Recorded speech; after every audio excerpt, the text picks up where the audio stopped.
Hello, we're here. Anyone with us?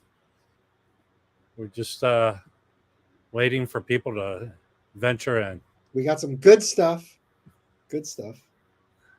I don't know how good stuff we have. Well, two things I'm excited for is your box from Japan. Oh yeah. So yep. Box from Japan. And then I think it'll be fun to pull up that Mingus thing because I have not looked at that at all. And we got Mike. I did take off the label like a smart person. Hey Mike. Hey. I've been cleaning records because Saturday we're gonna do a little auction at 11 a.m. Pacific on Saturday. So I have everything: rock, jazz, what have you. I'm gonna try to pull 12 records. Yeah. From my stacks and see if I can do that. I put some good. I have like a Van Morrison bundle. I have a Zappa bundle. So we'll see, and lots of good jazz. I might have some non-jazz stuff, but it'll probably only be a couple things, if any. Well, but yeah. So I don't know. I had things in my cart from a store in Japan. I don't know if anyone's ever bought from this one. They send FedEx, and it got here. It took a couple of days for them to process the order, but I think it went out like 4 days ago, and I got it from, it came in. But the name, I'm going to pull up right now the name, Record City JP, Record City Japan. I don't know if anyone's ever bought from them. No. But I think I picked up stuff I needed to fill out some things, so I got some good stuff. So you want we start off? Did they ship DHL? No, FedEx. They part. I guess within Japan there was a courier, I guess a Japanese courier, and then it got handed off to FedEx Express. And it was really quick. I mean, it landed this morning here, and it got to me. So, all right, this is how they packaged it. There are 7 records in here. All right, there you go. Okay.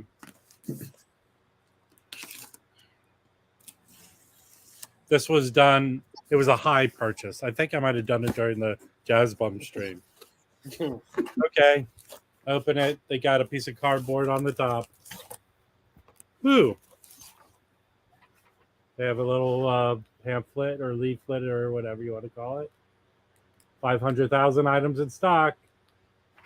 50,000 a month. Arrived. And I got a sticker. Ooh. Okay. These are good. So sandwiched between 2 pieces of cardboard. So many records. They look like they're in good shape. First one, let me put these together with grouping because they're some of the same orders. All right, that's good. All right, good. Okay. So first one is Pepper Adams. This is obviously a Japanese pressing from a Cobblestone release. I know Chris has this. The master. That's really good. I have it too. This is how they described it. And here's what I don't like about Japan. This whole new type of grading system. This store uses the Discogs listing. So I bought mid-minus records, hoping that they were mid-minus records. Mm-hmm. So this is with Tommy Flanagan, George Mraz, and Leroy Williams. Yeah. Didn't George Mraz pass away just 2 years ago or very recently? Yeah, about 2-3 years ago. Yeah, probably. And this is mid-minus. This is as described. So good. That's an excellent album. Yeah, so is that Pepper? Is that a quartet? Yeah. Yep. And just Pepper Adams with the rhythm section, and he's playing baritone. That's pretty cool. I thought you mainly was baritone, man. Yeah. And that's him looking pensive off into the over here. Mm-hmm. I like his vest. Okay. It's a good vest look. All right, this is and I think Mike has this one. Sonny Stitt plays the arrangements of Quincy Jones. Yeah. I got mine from Japan also. Yeah, it That's has a probably- seal of approval. That's probably a good move. I think I actually don't have any roulettes, except I used to have the Atomic Mr. Basie, but I sold it because it was so noisy. Yeah, but this is a Japan pressing. Exactly. So that's probably the way to go. Again, mid minus. Yep. So far, so good. Covers are in excellent shape, and they did have a great selection. It was, I was almost gonna add 3 more albums to the Wow. thing. It's like the shipping's that great. There's a base, and then they added like $4 a record. Okay, this is a Japan only release. It's a Sunny Stit live album. Mm-hmm. I have a few of these dead ends. They're Mhm. they're digital.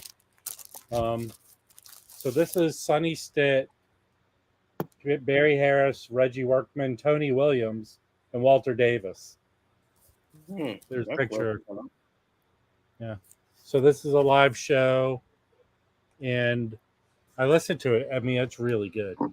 I streamed it, but this was only released in Japan. It might have come out here in CD. What's the? I'm sorry. What's the label of that? Dead End. Okay. Okay. Interesting. Are they a Japanese company? Yep. Okay. What else? I have. I think I have Billy Harper. I want a Billy Harper from. All right. Going Home, Art Pepper, and George Gables on that's cool. Galaxy. Very But cool. again, the Japanese pressing. Yeah. Again, this place is, as they're saying that these records are as advertisement minus. Nice. So for that Galaxy label, is it older musicians re-recording stuff, or do they have any younger guys on Galaxy? I don't know, but it was a sub label of Contemporary. Right. So maybe it was created for that. Because I don't have any. I do want to get I want to get some Galaxy in my collection. All right, this is cool, and I think Mike, you have the regular version. I'm guessing. Which Is this the other Art Pepper George Gables? Yeah. Oh, that's a different cover. Yeah. I have. The regular cover looks very similar to this cover. Like Right. the Yeah. Yeah. I like that cover. The reason I got this one is it's a kick-ass cover. Yeah, it is. And Galaxy. Yeah. So it's just both these albums are just both of them. Saxophone and piano. That's it. All right, and this was the main reason that I did the purchase. Was Art Pepper Volume 4. More for less. More for less. So this was there were no mid minuses anywhere near the US. And this was not that expensive. Now, hold on. What is the less reference there? Les Keening. I can't pronounce his name. Yeah. Okay. So this is more stuff from the Vanguard concert where there were only 3, Thursday, Friday, and Saturday. And then I have the box from Japan which has all 3. Now this is the 4th one with more stuff. What songs is he playing standards on that? No, he does one of his songs, No Limit. Okay. These Foolish Things, More for Less, and Over the Rainbow. Ooh, Over the Rainbow. Interesting. So just 4 songs. They're real. Those are long songs. Yeah, it's like the. Do you have any of the Vanguard shows? No, they're pretty expensive now. Yeah, get that box. I know. And then I got this because I have 1 and 3. So. Okay. Oh, nice. Yeah. Which one do I have? They crammed a lot into that box, Rob. I mean, I don't feel like the shipping, added This is on here is Jim Hall, Red Mitchell, and Bruce Freeman. But I enjoy the 1 and 3, so just complete my the 3 volumes of this. So Yeah, I got which one? But again, I know I'm in LA, but it was fast. It was reasonably priced for all of these. Oh. If you're gonna buy from like Chris. I think Chris is the one who said it. If you're gonna buy from Japan, get multiple things. Yeah. Go. Go. Cool. Mm-hmm. Oh, I did pick up 2 other records yesterday. Oh, Mike has control over. Yeah. So I also found these Hampton Halls OJCs originals. That was the first Hampton Halls that I bought. The This one? no, the one behind it. Oh. Yeah. And that photograph is by I think William Claxton. This one is Red Mitchell and Chuck Thompson. It was recorded in '56. Yeah. This one is, I probably might keep this one, Chuck Israel and Donald Bailey. Mm. And this is '66. So, interesting stuff. That's What cool. else? So are you just going to listen to him and decide? Decide what? Which I don't one's know. gonna- We'll see. I have plenty of Hampton Halls, especially since I picked up one. So the best one is that one now, whatever, on Contemporary, the one Chris has. You have it too, Mike, I think. Oh, yeah. For real. With Harold Land. Yeah, that's the That one is outstanding. Well, that's not a trio, right? That's a different thing. No, and I have a few 70s Hampton Halls where he's let his fro grow out and it's weird. That's That's good cool. stuff. Yeah. I could totally get more Hampton Halls. I think I have 2. I mean, a lot of the stuff he did in the 70s is interesting. Mm-hmm. I have one thing. I don't know what label it's called. Spanish Steps is really good. Oh, I have that. Yeah. So I have it on Black Lion. Yeah, maybe that's what I have it on too. I'm not If you sure. want a really good, cheap Hampton Halls record, that Spanish Steps, get that on Black Lion. Yeah. Steps. For some reason, those Black Lions are not that much money. Oh, he also has chops. So he's Yeah. Oh, what? he has chops like Oh, yeah. Mutton chops. I was like chops. Mutton chops. and he has chops. Yeah, that's what like these hip youngsters say when they don't know the right way to say it. Whatever. Oh man. All right, I'm looking at 70s. So he has some Enja. Mm-hmm. He has a bunch of Prestige. A lot of it's on Prestige and Contemporary. Yeah. There's one on Artist House. I actually have it, which I need to pull it out and listen to. Oh, I have it. Here. It's the Charlie Hayden, As Long as There's Music. Oh. Whoa. He- So just bass and piano. That's cool. Mm-hmm. He's on a lot of those contemporary with Mhm. Shelly Manne. Yeah. Yeah. I'm gonna look this up. This looks good. I mean, Yes. I have them stashed around here with the cool 70s stuff, which are pricey. Some of those Mm. albums are pricey. Yeah. And then there's I need to listen to that too. There's Bird Song. If anybody's interested in that Charlie Hayden Hampton Halls, this is the Discogs for US sorted by price.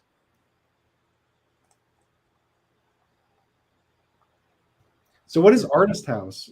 Artist House was a label because that's the Art Pepper box my friend put out, Mhm.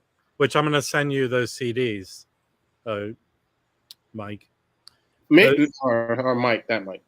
Which Yeah. month? Not the other Mike. You got them already, Mike. Yeah, I was gonna say. I got Mike, you're I sending it to got a me? set for Mike. Yeah, Oh, okay. but you're cool. supposed to be getting a CD player. Mhm. I am. I'm looking for one. Yes. How But, hard is that? What's that? How hard is that?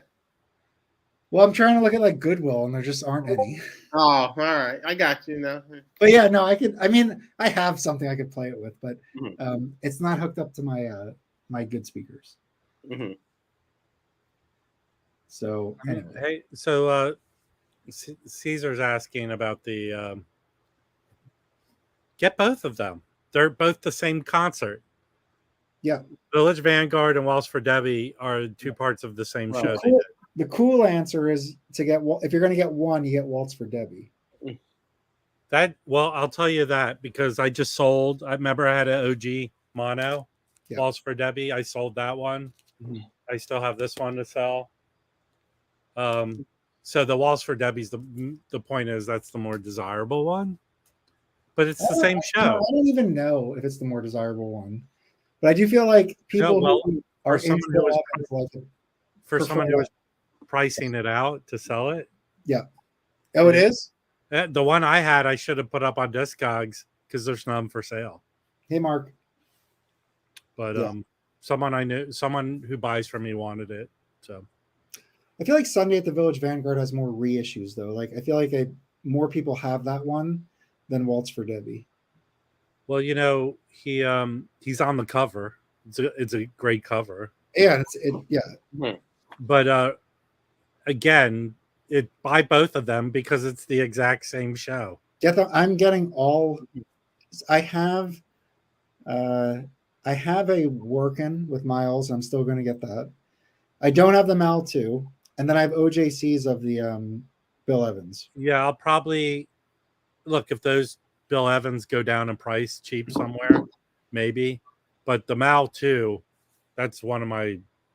I mean, I have it in a twofer, but that's one I want. Yeah. In the other one. Mal Waldron and John Coltrane. Eastern Sounds. I had the OJC. I sold it because I got the twofer, which is 100% analog. The analog, the twofer sounds great, but I have the small batch, so I probably won't get that one because I basically have that, but just it's pressed on some fancy vinyl. But you're getting the two in the working. I'm getting everything else I'm going to get. Yeah. I'll probably get both of those. And I'm debating if I should sell my early Miles records and just go with Chad's, like the Working, Steamin', Relaxin', and Cookin'. I mean, you've listened to them, right? Because honestly, I feel like these are as good.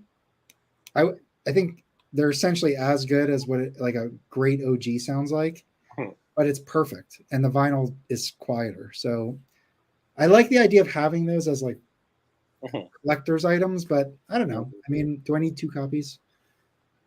No. Let me know what you think in the comments below. Yeah. The one other thing wanted to talk about is the Mingus box. Did you order yet, Mike? No. I'm going to. I'm gonna wait on it. How long did Mingus stay with Atlantic? Seems like he was there for a long time, up until he died, right? Yeah. Can we pull it up? I have not looked at this yet, and I want to see what records are included because if they're doing, what is it? It's like Black and Blue. What is that record on Atlantic? He's like with his eyes closed on the cover. That is a Mingus, but that's not in the box. That's 70s. It's from the 60s. Yeah. Hey, hold on for a second. Hey, Nicole, I'm feeling really good tonight. My team won last night. Oh. I'm a bad sport. No, they lucked out. The Lakers lucked out. Yeah. They really didn't deserve to win that game. Blues and Roots. Thank you. Yeah. All right, I pulled it up. Hold on, I'm going to share screen. If Blues and Roots is in there, I would very much consider getting this. What's that? Well, Blues and Roots is not. That is not a 70s Mingus. No, that's 60s. Yeah. Okay. Which 59 or which I have that, and it's awesome. Can you make it bigger? Yes, I'll make. That's what I was about to do. No sense. I really tend to not want to hear that from you, so. Okay, that's too much. So 8 LPs. All right, what do we got? I'm gonna go small, a little smaller. Okay. I'm not. So you got. I sold a copy. One changes one, I think. Okay. So if Mingus Moves, changes 1, 2. What's this one? Oh, yeah, let's go down to the list now. Cumbia Fusion or something on there. Yeah, that might be too big. Jeez whiz. All right, man. You know what? I'm gonna yell at Rhino. Mm-hmm. How are you the main company putting this out, and you're not listing all the stuff? Wait, we'll scroll down. No, you go down and it's Go to track listings. Click that. Click track listings. Okay. Maybe they break it out. Oh, here it is. Outtakes. Okay. You got Mingus Moves. Uh-huh. Okay. Changes 1. Changes 2. Let me see something. 3 or 4 shades of blues. Mm-hmm. Cumbia Jazz Fusion. Yeah. And then Something Like a Bird. And then outtakes. This looks cool. Then he croaks in 80, right? Yeah. Was it 80? I don't know. It might. Let me see. No, was it 80? He might have, because I remember him being at the White House when Jimmy Carter was president. He was in the wheelchair. Yeah. But he was on, I think the last thing he was involved with was the Joni Mitchell album, right? I'm not even sure. I honestly he died January 5th, 1979. Oh. So he did do a last album. Before he passed, I see the one record I see all the time when I go out looking around is I see the one with the cowboy hat. Yeah. And I see the Chimbia and Jazz Fusion. I see that a lot. Cumbia. Mm-hmm. Yeah, and that's the one I don't know. I want that because okay, they never do much. I mean, let's look up these albums individually to see who's on them and who plays on them. Yeah. Well, can you scroll down? Is there on the other tab? Do they like break out each one? Product details.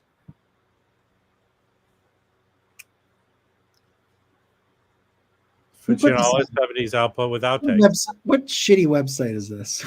It's Rhino. It's the main company. Oh, they've always been. Do they talk about where it's pressed and mastering? Of course not. No, that would be information. Mm-hmm.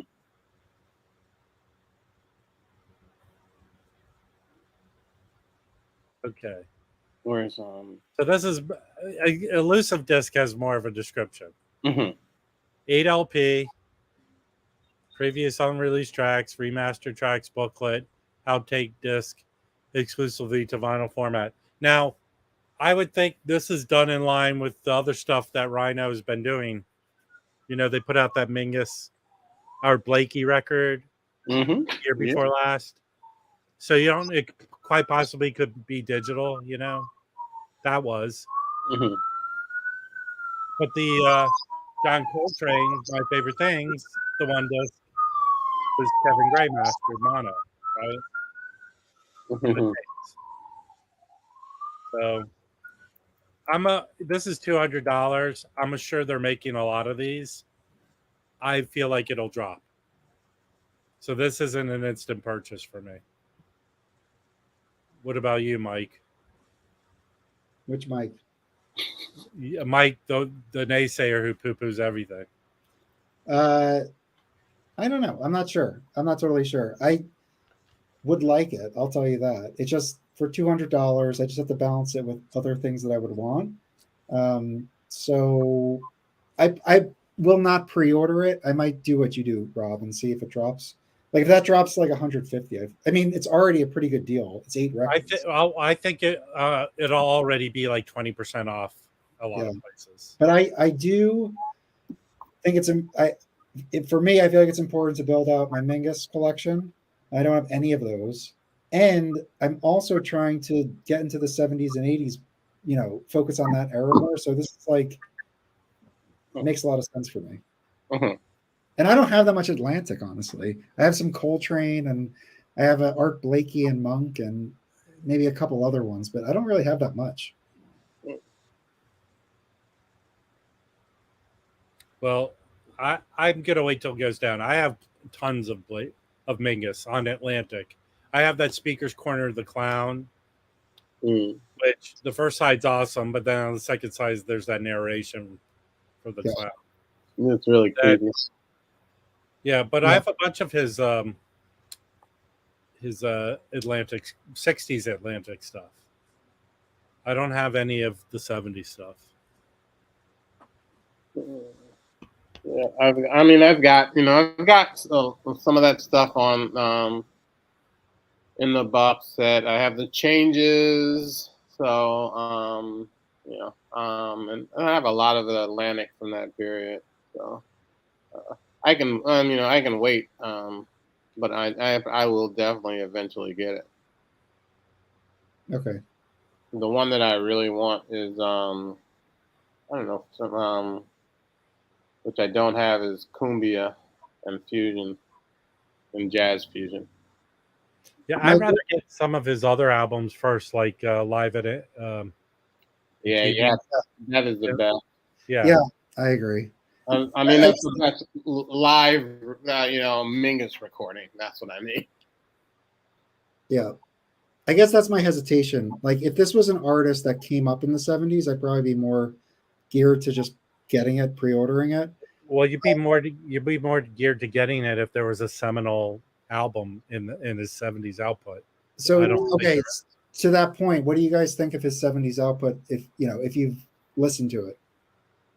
I'm all in with Mingus, so I'm fine. The 70s stuff is, I think, the Mingus at Carnegie Hall was, I think that's 70s, was probably the third. I think it was 60s. I thought it was 60s. Nah.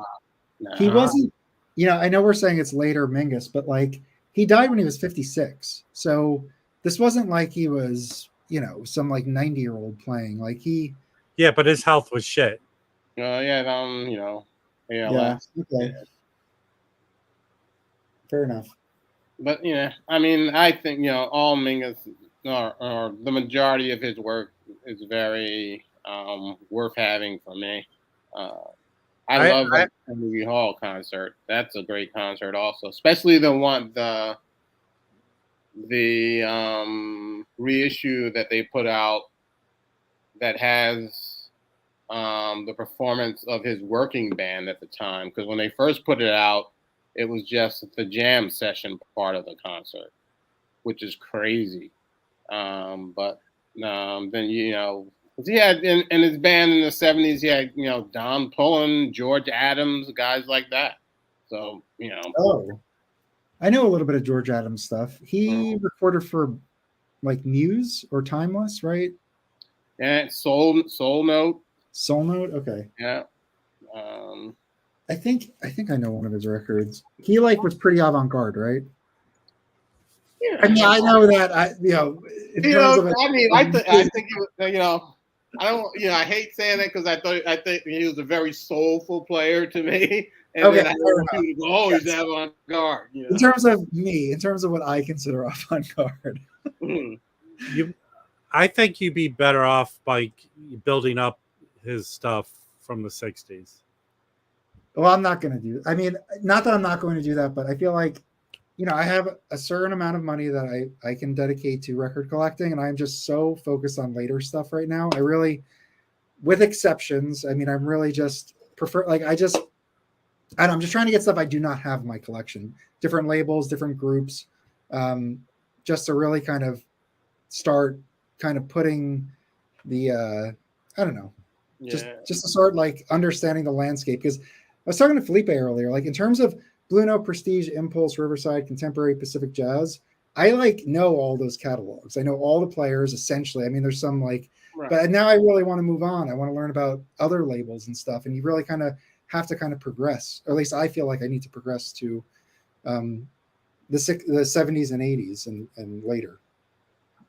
70s, 80s, and today. Well, that's why I like going after Muse titles, Yeah, me too.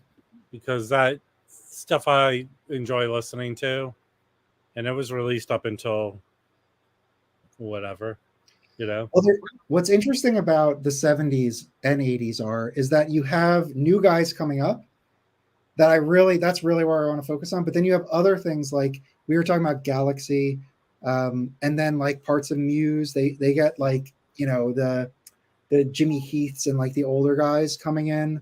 And there's plenty of like Beehive has like Clifford Jordan. Like Clifford Jordan is kind of an interesting player to me because I feel like he's one of the guys I think his catalog gets better with his age. And I don't necessarily agree with that for a lot of other like Jimmy Heath. I feel like for me, Riverside Jimmy Heath is like my favorite Jimmy Heath.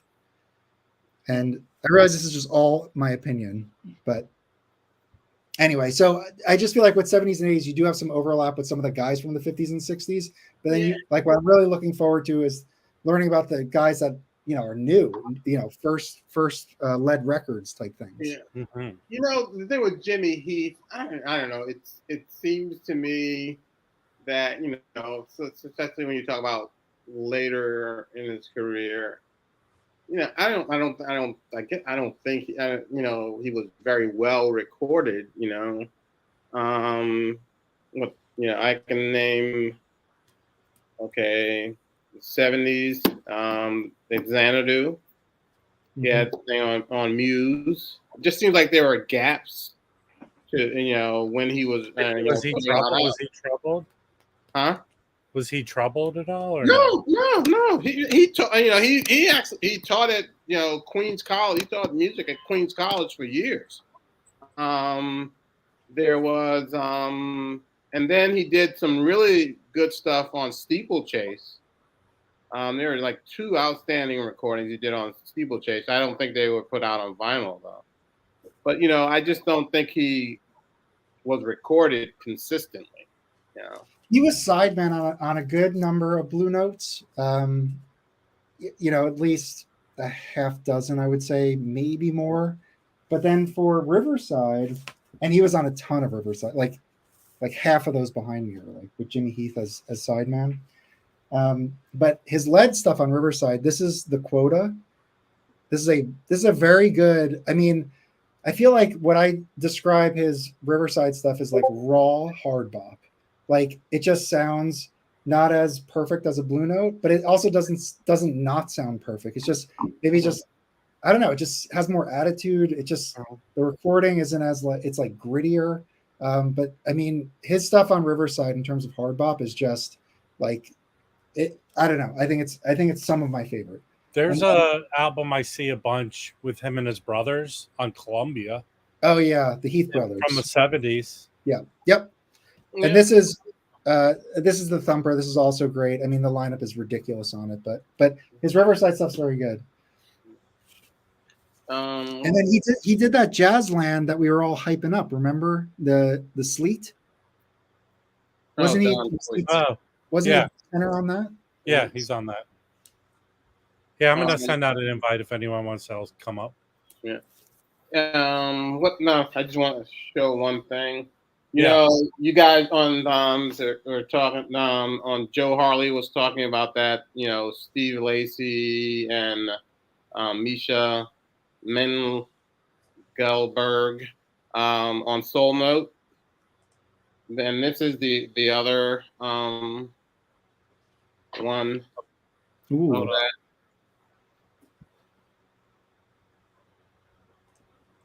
One side is Herbie Nichols. The other side Monk Tunes. Oh. And there is the Players.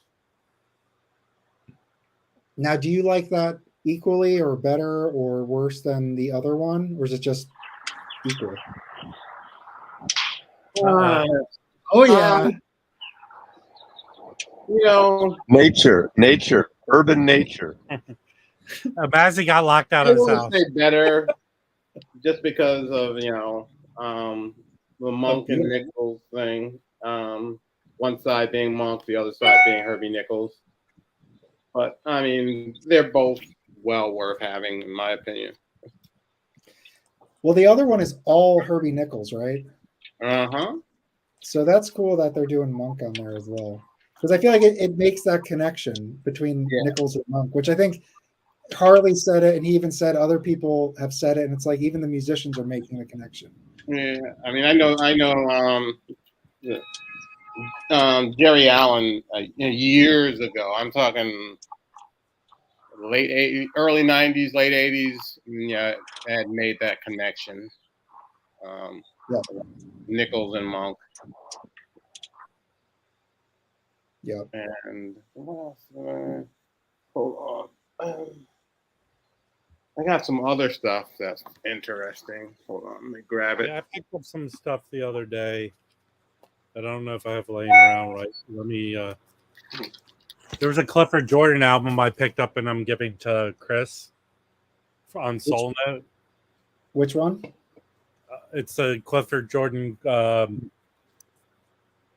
quartet from it's an album from the 80s. Okay. Soul Note. Now this is a reissue, but it has one of my favorite tenor saxophone players. It is Frank Lowe, and it's with Billy Bang on violin, and Dennis Charles is on drums, Raphael Garrett bass. I used Dennis Charles like in the mid '90s. I would see him a lot playing on the Lower East Side, just like a bar that people played for like tips. Not he wasn't playing for tips, but he would always go there and sit in with the young musicians. But this came today from Dusty Groove. I'm sorry. What label is that? It is Cadillac. Is that a flip? Is that a flip back cover? Yep. Is that European or U.S. pressed? It is a UK. Yep, London. It's a UK press. That's cool. And I was mentioning this to Wax. This also came today. Mal Waldron. What label is that? It is Naked Lunch, but it is a trio. So I'm looking forward to that. There's Mal. What year is that, Mike? That is a good question. I just put it in too. I can't remember. And I'm sorry. Is that solo piano? No, it's a trio. Okay. Yeah. And I got another piano trio guy. When I first started listening in the '80s to jazz in the '80s, I would see a lot. Played with David Murray a lot. John Hicks trio. Got Idris Muhammad on drums. Curtis Lundy on bass. This is really good. Does some standard, actually mostly standards, and this is Light in the Attic. I guess that's what it is. This. Amoeba got an exclusive. I think it might be a color variant. They have tons of copies of that. Yeah, and let's see, one more. This is something that's on a label I really like, and I guess somebody had mentioned it on. I think Louis had mentioned it on Rachel's stream. This is a label. It's called Astral Spirits. I buy a lot of music from them. Their list price is like $20. I got this. This is actually just out, and Dusty Groove had it for $15. Their pressings are really good. This is something I listened to on Bandcamp, and I was like, okay, the saxophone player and the drummer. It's a duet. I thought it sounded really good. Not only does this label put out like really good music, but it's packaged really well. This is the just the insert. It's the photographs from the session. Yeah, so and is that? Yep, that's great. They do a good job. And for Yeah. $15, I mean, that's Yeah. like incredible. Yeah. That's got to be the cheapest I've ever heard for that. That's like free. That's almost free. That's almost them paying you to have it. A new record for $15. And that is it. Oh, I have some of the other Hey now, that I picked up the other day. Let's switch out of Rob, you got a dono. I got a dono. Oh, Eddie. Eddie, thank you. It's probably good. It's probably gonna cost to keep the lights on. So, Hold on, I like keeping everybody on screen. all right, I'll show some stuff I picked up too. This is kind of faded. Do you have this, Mike? No, I do not. I think I did. Nicole post it once. Yeah, this is. Yeah. Let me pull. It's one of those good records to take to the beach to get your face light. Yeah. So, this is a double LP set. On this here, look at the label. I don't know this label. Do you? Yeah, I know the label. But... It's the Jazz Composers Orchestra. What was that? Yeah. And that's the They're label. playing. They're playing pieces by, I believe, by Cecil Taylor. But it's a big orchestra here. I think there might be. Is there pictures in here? I don't. Yeah.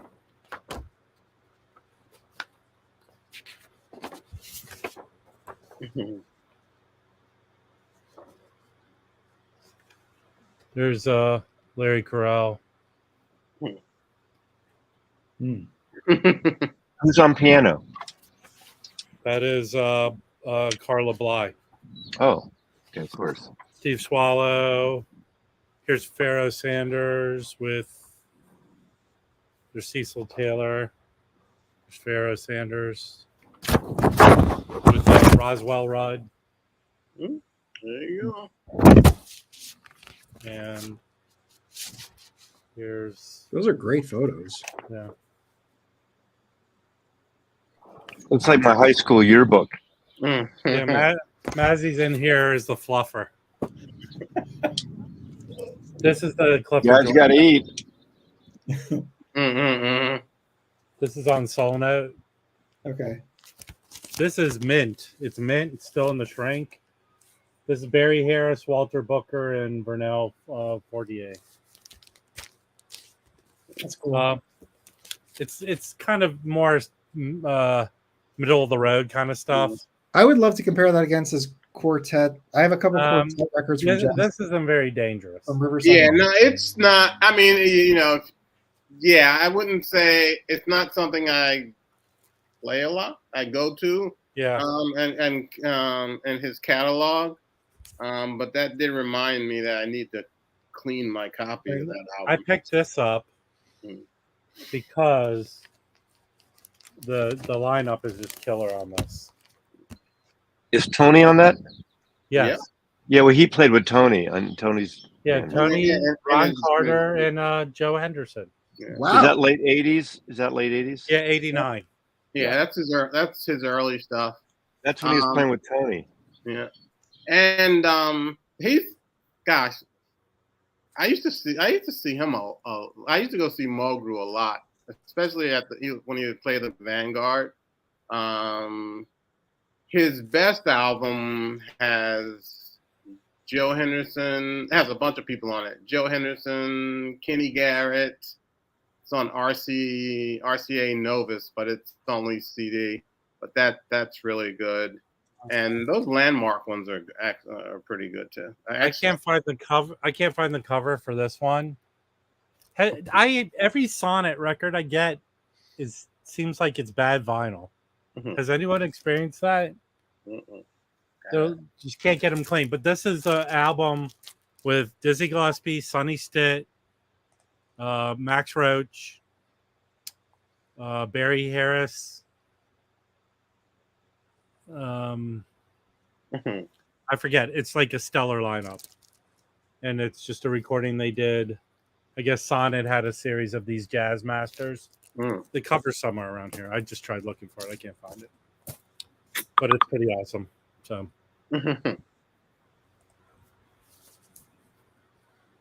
I don't know. I only have a couple Sonnet records. I don't know if they've really put out anything major. Delfina, I have a copy of Canyon Lady. It's in really rough shape, but strangely enough, it's not bad to listen to.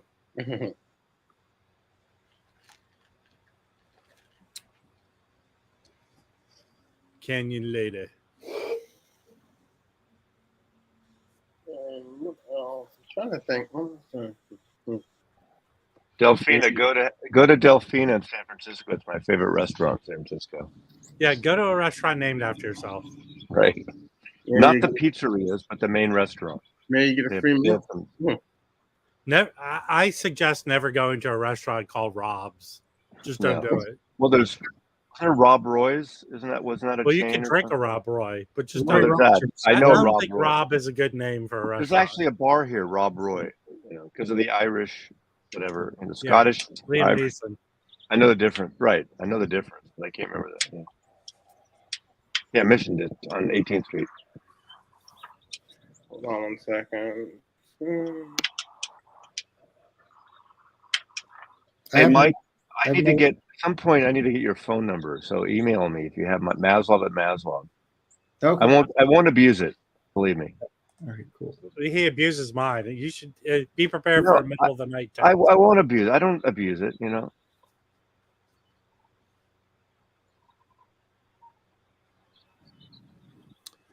Yeah, you didn't pick up anything today, Mazzy? No, I'm still going through. I got more Dizzy records, but I'm going through them. I'm meeting Dizzy on Friday, getting more records. I'll do my next auction the week after yours, the 13th. I don't, so every time I says, but it would be nice to have more soul or more, he goes, I got more soul, Maz, or jazz, but I don't know. So, I mean, I'm clean. I've been cleaning all day, stuff. So I kind of took a down day today. I expected to be in jury duty all week. That ended prematurely, which is great, but I was kind of prepared to book out this week for that, but whatever. So I'm putting together all these a bundle of all these Van Morrison records. So Mazzy, you said your email's maslov at maslov.com? Okay. You're muted. no Z's and Mazzy, but it's an S in the name. Right, yeah. Yeah. Well, some people, yeah. Thanks. All right, don't worry, I won't put you on my business email blast list. It's not about work. It's about, I want to talk to you about Discogs, actually. I think. Okay, 917. Thank you. Okay. Yeah. Yeah, but the coronation, Sean, how long is it going to go on? In the U.S., it's like 5 a.m. Nicole, we're going to get rain again the next few days, but it's nice to have a little of both, Ricky Ford. Yeah. I can say this now. Mike turned me on to a guy who was selling a ton of music records. Yeah. This is so Jack. I requested a lot of what he was selling. Yeah. He's the guy that, gosh, I don't know how long ago it was. I got all the Xanadu's I got 95% of the ones in my collection from him. Were they all sealed? Not all of them, no. Okay. No. And he had said the good thing, and part of the reason I bought it, he said, some of them are sealed, and they've been stored. I don't know how well the guy stored them, so there may be some warping, but I didn't have any issues with any warping. I haven't had any issues with any warping from the records I bought from him. Hello. Yes. Root beer. Delicious. You're muted. Half and half. The black and 10 thing, apparently you can't really. It's because of British uniforms and Irish, and so you say half and half. No black and tan. Well, the Yingling, the brewery out of Pennsylvania, they make a black and tan. Well, they don't give a shit about they don't get about the woke people who No. they haven't had. Malia wants to know, are you on vacation? Mazzy's life is a vacation. I have a deck, and this is the first time I've been on the deck this season. We have a beautiful day. Got the umbrella that's up. great. You know, it's a small deck, but it's Fantastic. I'm above the little valley here. We're in a valley. Mm-hmm. Nice. Mazzy looks over all his peasants. Yeah, you know, you got all I need now is a swimming pool. Do you have a barbecue? I don't. I know. I don't. I'm deprived. That's great.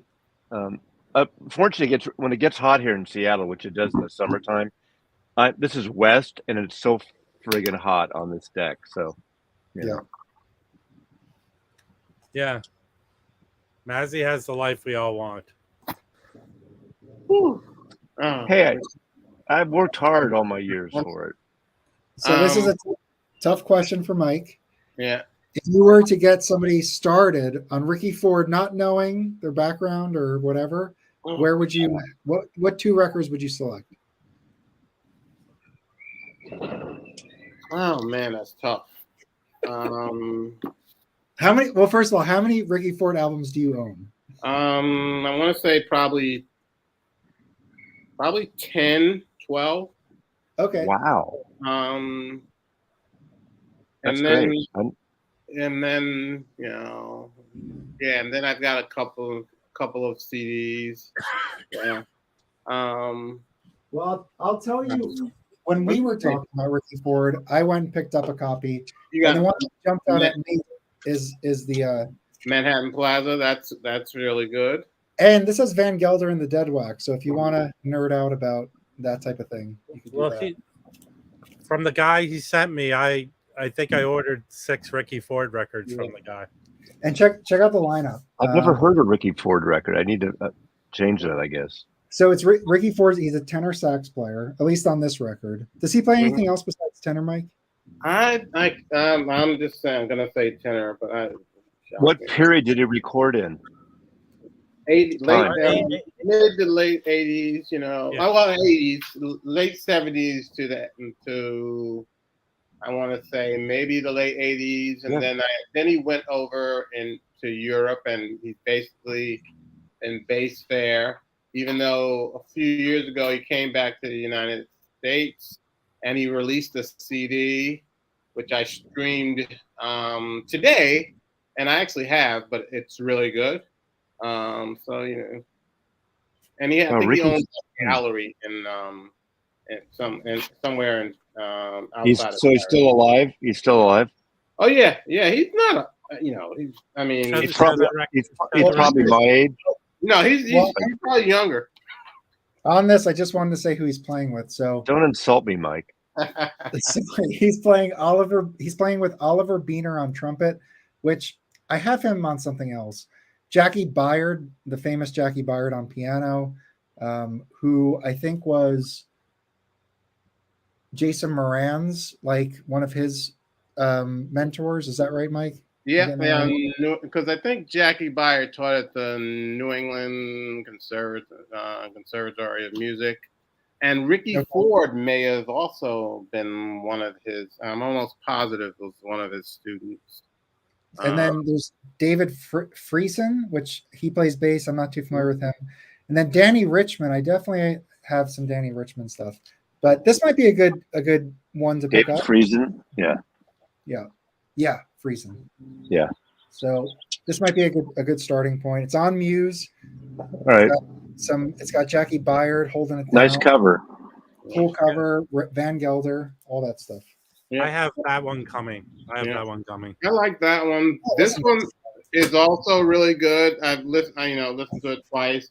It also has Jackie Byard. It has Milt Hinton on bass. And Ben Riley on drums. Ben Riley, who played with Monk. And here they do some great. selections. That's a weird typeface box on the cover art-wise. Yeah, but There's they a do. What is it? What? Thelonious Monk. You know, they do Misty Earl Garner. They do Half Nelson and some originals. Oh, you're laughing at. Yeah, Fred wants to know if you ever heard of Jazz. Mm-hmm. Yeah, probably in 1969, 70 is when I started getting into it. Yeah, Mazzy has the famous story where he hated Miles Davis. Bitches Brew, and Yeah. then I loved it. Yeah, I hated it for 3 years. Right. And I don't listen. I've listened to that a few times. I haven't like. which one is Yeah. Bitches Brew? Dustin, I think everyone started their pre-orders. Oh, But yeah.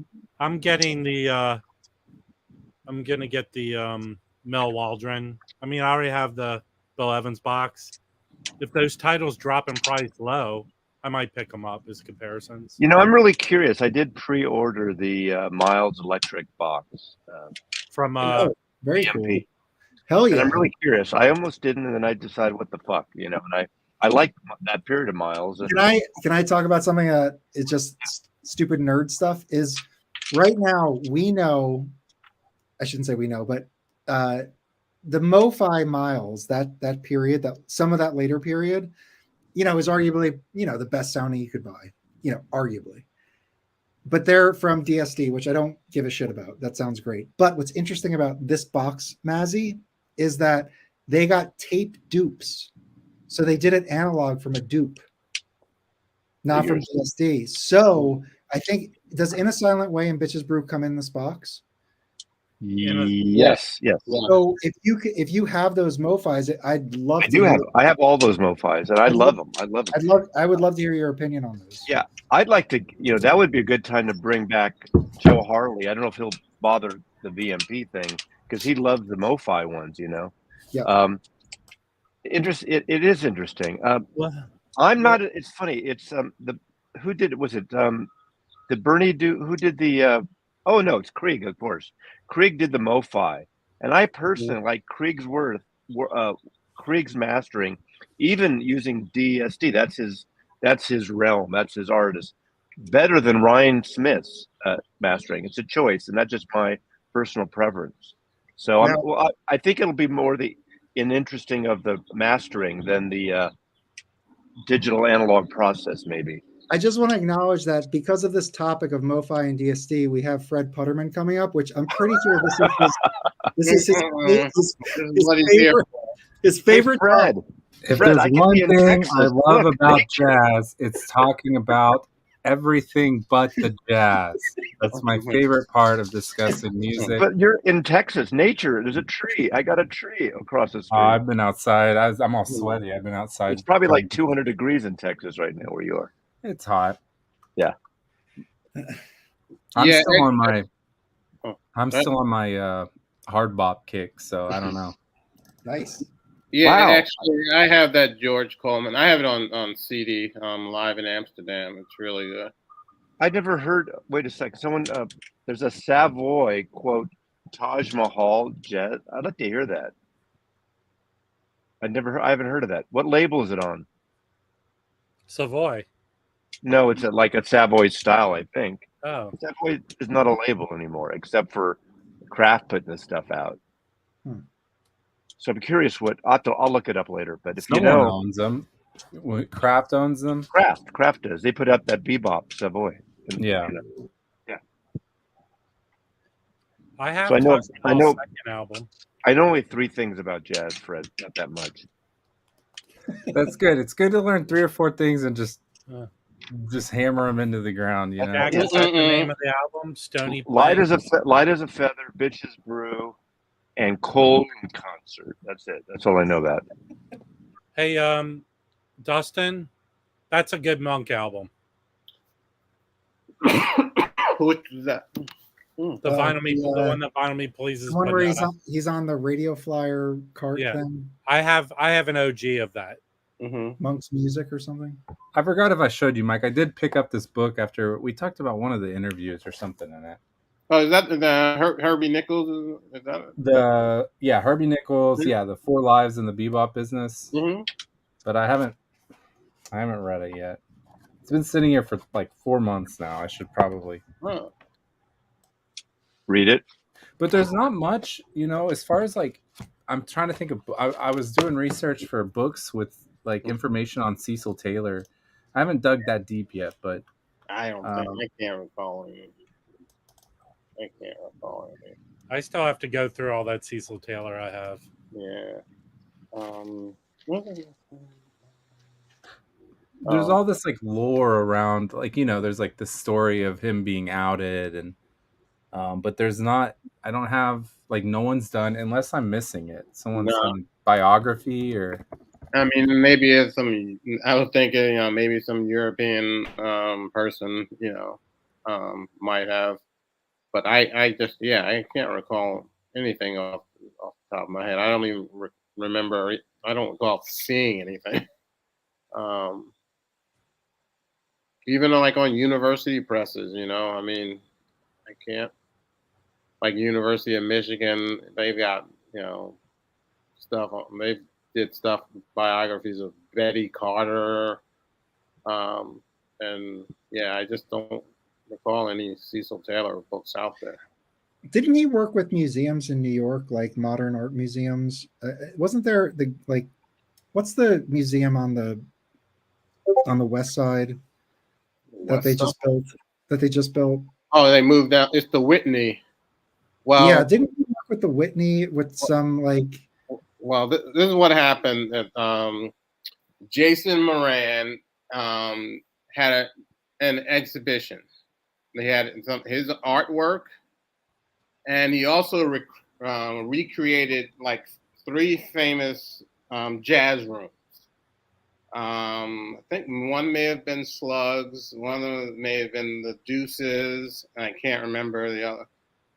And when his exhibition ran at the Whitney, he curated performances there, and one of the performances was Cecil Taylor in one of these historic rooms that he had recreated, and it was cool. I went the day it closed, and he had a trio with, I can't pronounce her name, the French bass player. The one you bought the record? No, Joelle. She's an older player. Joelle, I can't remember. I'm gonna butcher it, so I'm not gonna even try. And Myra Melford and Nicole Mitchell. And it was off the hook. It was fabulous. And he showed up for he was just walking around, and I spoke to him briefly, and I asked him what he's doing, what he have planned next. That's when he said that he was working on that James P. Johnson recording that's out now, and it's going to be out on vinyl in the fall. A tribute to James P. Johnson. Hey, Robert has a question. Here's from what they during the whole MoFi gate. Sony's not releasing any of the tapes anymore, and so the only way they could get tapes to do analog, unless you're in New York and there's a special situation, right? Mazzy, you're muted. Ryan Smith used to be in New York. That's why he used to get the Columbia. Right. Sony. The Sony tape. I think that's the only way. But I had heard with like Kind of Blue, that tape can't be used anymore or something. But so dupes of the tapes is probably the only way Vinyl Me Please. Dupes? What are you saying? Bullshit! So I believe that's probably the reason. But it's not necessarily a bad thing. How many records do we have, like even the 70s and beyond, 80s, that were dupe tapes? All the British things, I mean, it's again, done well. I can't believe anyone has the best ears ever. I mean, if you're into analog, a one-off dupe, I don't know. I don't know. So many records you have in your collection, if you're not in the country of origin, were dupe tapes. It's just the way it was. But that I assume that's probably pretty much it. That's the only way. Unless you were Phil Collins, who did the supersonic jet to go from the UK to the States back and forth really fast, and he could get pressings, local pressings. Yeah. See, Mazzy did that joke for an audience of one person. Mazzy. I think I got really bored of this shit, man. Of like, maybe I shouldn't be here. I don't care if it's a dupe. I don't care if it's second, I think most of us fourth. don't. I think we don't either. That's the point. But people how about this is Hoffman forums. Let me put it to you in a way that might make sense to you, Fred. I think. Okay, all right. No, seriously. I know you fill your belly with crap, but do you have brand loyalty to any brand?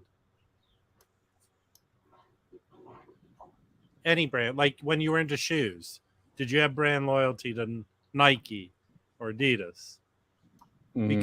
Because to me, I don't care if it's digital or not. If it sounds good. So what I'm saying is, to me, this analog who mastered it is sort of an assurance that we're doing it the right way, more than it is that Bernie Grumman mastered the album. Hey, Wax, did I ever tell you that the Adidas La Plata was my favorite soccer shoe when I was in high school? Well, how often was up your butt? Look. Yeah, I guess I care to an extent. I don't want them to. If they sound okay, I'm totally okay with it. Back when I met you, I agree. I agree. I do believe you had several copies of the same album, right? You did. Yeah, look, I'm saying, people change. I'm a different person than I was yesterday. I'm saying that sort of discussion started really wearing on me after a while. I understand it's monotonous and I can see the nonsense in it, but to me it just means like it's just a different variation of saying we're doing it the right way. We're making the best possible product we can. So if there's care in it, as opposed, I'll give you a good example. Last Black Friday Record Store Day, the one record I was looking forward to was this Freddie Hubbard live in Paris that was recorded on French radio. And We Make Sounds as the brand label was a horrible pressing. Mike, you think you're funny.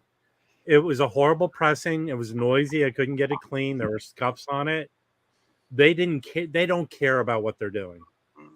They don't care at all. In fact, you can go watch.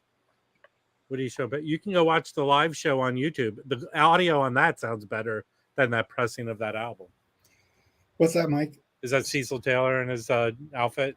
Yeah, that's Cecil Taylor, Steve Lacy. This is Jason Moran's book. And that's his art book. That's his photo book, art book. Yep, that's his art. It has photos of where it's. Let me show you. The room. Is that recent? Is that recent? No, this is from a few years ago. But he recreated the stage. This is the stage from the Savoy Ballroom. Wow. And there's a troll with a fake Felipe account, people. There it is. Don't pay attention to it. That's the stage right there. And they had at the Whitney, they had 3 of the stages. Yeah. I drive a Volkswagen too, and I love my Mo-Fi, so I'm part of the problem, I guess. They couldn't recreate the smell though. And then there's one Charles Lloyd playing at on one of the stages with Jason Moran. I think that's Slugs. I'm not sure. But, that's so cool. Yeah. Slugs looked like had a pretty big venue.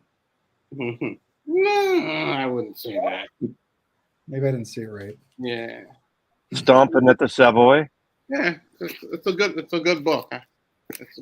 I have I have a Cecil Taylor I could show. I've shown this before, so you probably have all seen it. But this is that Blue Note twofer, and I seeked this out. Fred, do you have this?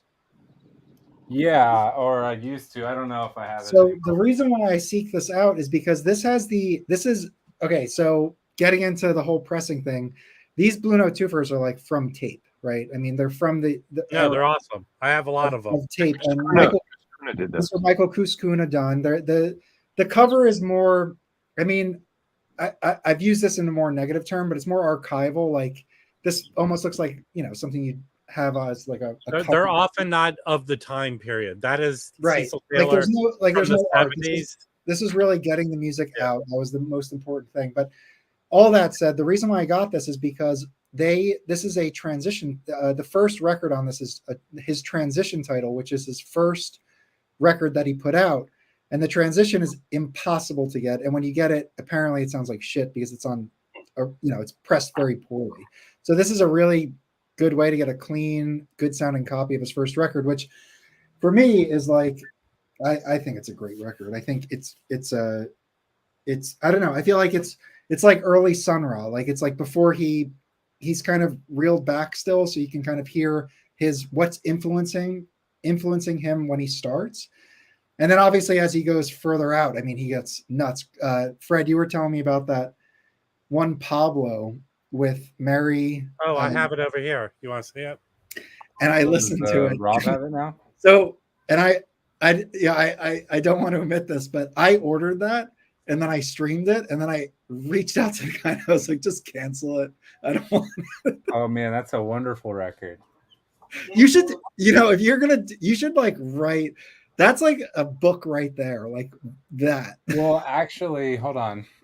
This guy, who's a big deal, Brent Hayes Edwards, he has a chapter about that record in this book called Epistrophes, which is Jazz in the what's the subtitle? Jazz in the Literary Imagination.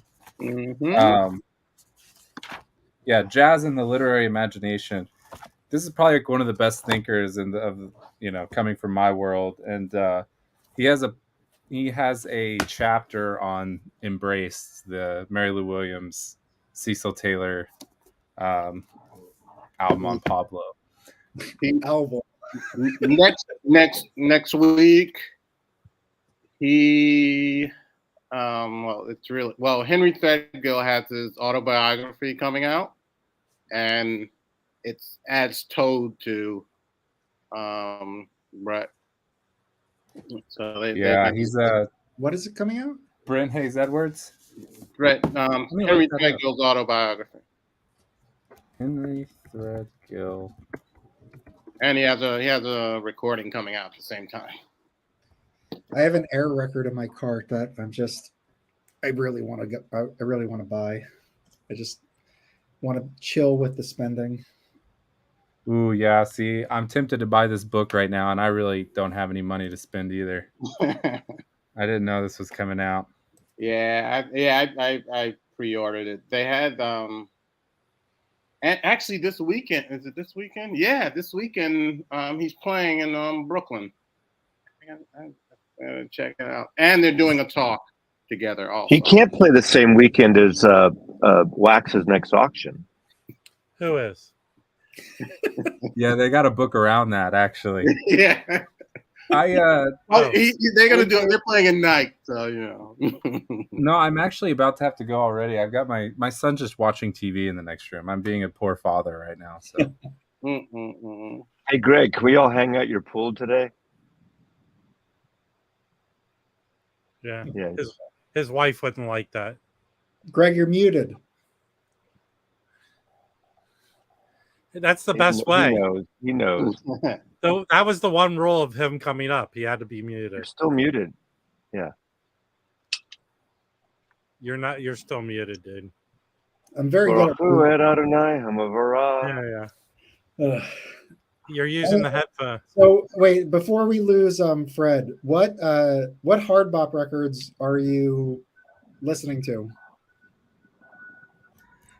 Actually, I've been on this thing where I'm feeling don't know. My music in the past like 12 months has been really strange, but I'm on this kick where I'm listening to the same. And actually, you know what? I'm embarrassed to admit I have not been actually listening to vinyl much at all lately. It's mostly been streaming because I'm feeling lazy. But Oh no. I'm kind of on the kick of like just listening to the same records over and over. So I've actually been re-listening to some of Coltrane's stuff when he was still back before he went out there, Like, and then a lot of the same stuff that I bought. I don't know 4 or 5 months ago from is that catching up on the classic series. So more his Atlantic catalog or even earlier? oh, I love his Atlantic catalog. That's Atlantic's like it's like this middle period where things are starting to get fun. Maybe that's not the right word to use, but exploratory. Yeah, those records. Are That's probably a bad word to use too, because he was still exploring even in Prestige. But the one with Don he's Cherry. still restrained. I feel like he was still restrained on Atlantic. Yeah, I mean, yeah, I know Giant Steps. I think that was his first one, and maybe that was the furthest out he got. But the no. Did you don't you have the one with Don Cherry, Avant-Garde? Yeah, the Avant-Garde. Oh no, I don't have that. I don't. Yeah, that's a good one to get. Yeah. So on Atlantic, my favorite things, the Avant-Garde. What is it? Coltrane Plays the Blues. Oh, Olay is a cool one too. Olay is another that has Dolphy on it. Yep. So, and in fact, Olay is one that I had the 245, and man, I got sick of those double 45s. So I need to rebuy like a 70s issue of Olay. Olay might be the one Coltrane that I don't have that I want right now. Well, you can get the there's the mono that was from the 2017 mono box. You can buy that individually. I don't think they released Olay. Yeah, they did. In fact, actually, Fred, for Start Your Ear Off Right, Rhino put it out. Yeah, I picked that up on clear vinyl. Huh. You should be able to get that for like $22. Yeah, that sounds in my price range right now. Yeah, I didn't have it in my. Well, I had it in the CD box set, but I didn't have a vinyl copy of it. Okay, yeah. So there's. I need to get it through. 2017 for $32 right now. They're all in Europe. What the hell? The George Piros pressed records from 75. He did, I think, essentially like from 74 to 76. He did all of Coltrane stuff, and supposedly that's like the best to get, except for modern stuff where they, put it in the digital realm and fix some things.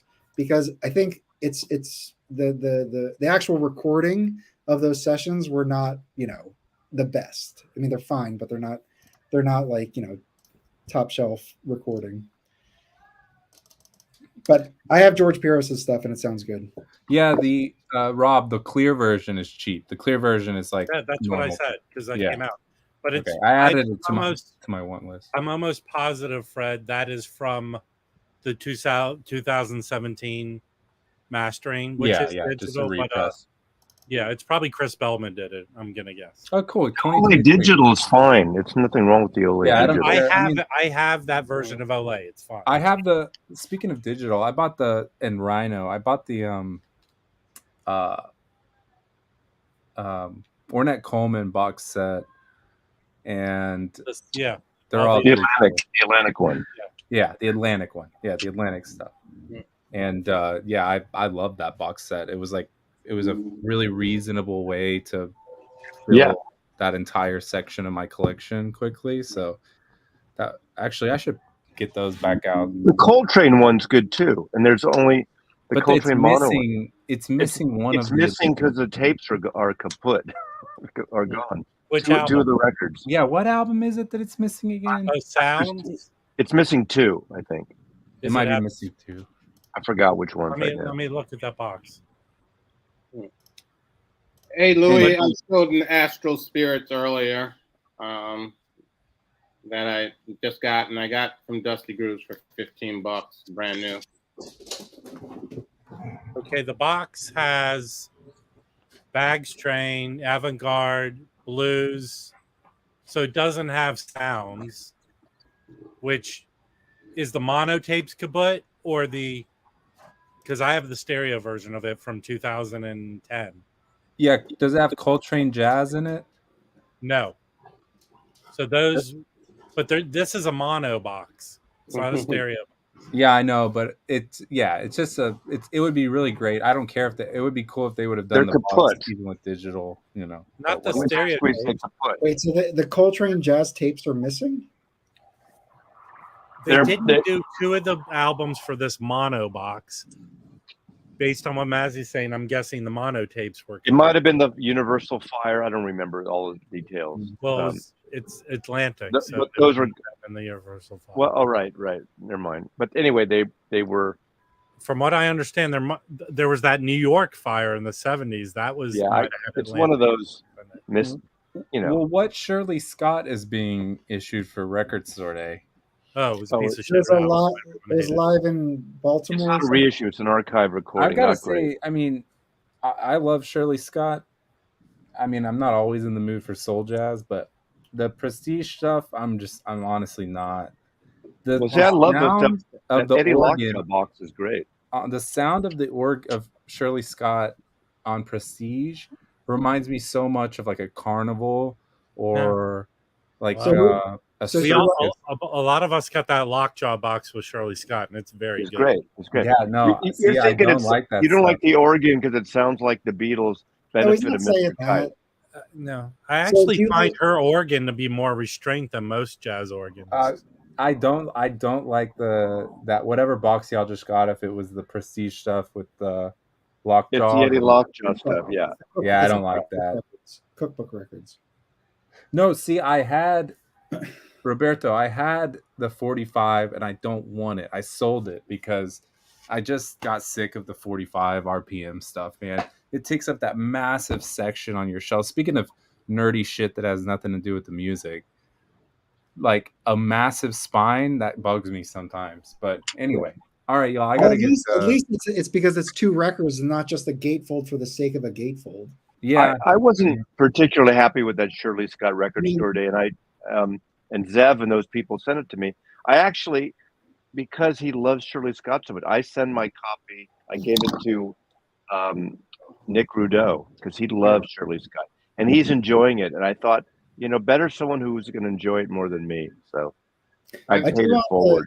The Strata East Shirley Scott Record Store Day one that I've been listening to. I've listened to half of it. It's really good. Yeah, awesome. I've listened to it 1.5 times. Show it again. Show it again, Mike. Yeah. I'm already. That's a great album and it's worth it. But I'm already seeing a lot of the Record Store Day records go down in price. That's a duo. Yeah. Yeah. It's nothing like Max Roach in a duo form. I mean, he did stuff. But also Taylor, Anthony Braxton, Mal Waldron, Dizzy Gillespie, all freaking good. Also, they do some solo stuff on the album too, right? Yeah. Like Bax is wailing on it. Yeah, I mean, there's extended solos and yeah. That I recommend getting that, and I'm almost certain the price has dropped on that thing. Mm-hmm. And it's a good pressing. It's not. Yeah, I was surprised how I didn't pick up the one at Mazzy because I've already were saying I streamed the recording. It didn't sound great to me. And I saw that's what people were complaining. Yeah, I talked about that with Zev on that video. I mean, it's an archival tape, an important thing. Maybe if you're really into it, that's why someone who appreciates that. It's like if that was that Beatle tape they just found.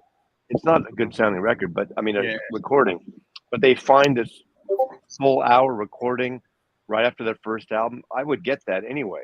Not the Shirley Scott. There were two Archie Shepp records that came out for Record Store Day. One is at a French concert. It's not the best sounding. I don't know recording. That. So hey, I mean, Rob, did you ever get that Yusuf from the UK? Yeah, I showed it. You did? Okay. Yeah, no, that thing is awesome. I said about it the only one thing. They went to such care about every aspect of that album, and they shoved it in a paper sleeve. Oh yeah, I think I remember you mentioning that. Yeah, no, I recommend getting that in It's a pretty like funky album, isn't it? Like pretty like blues funk.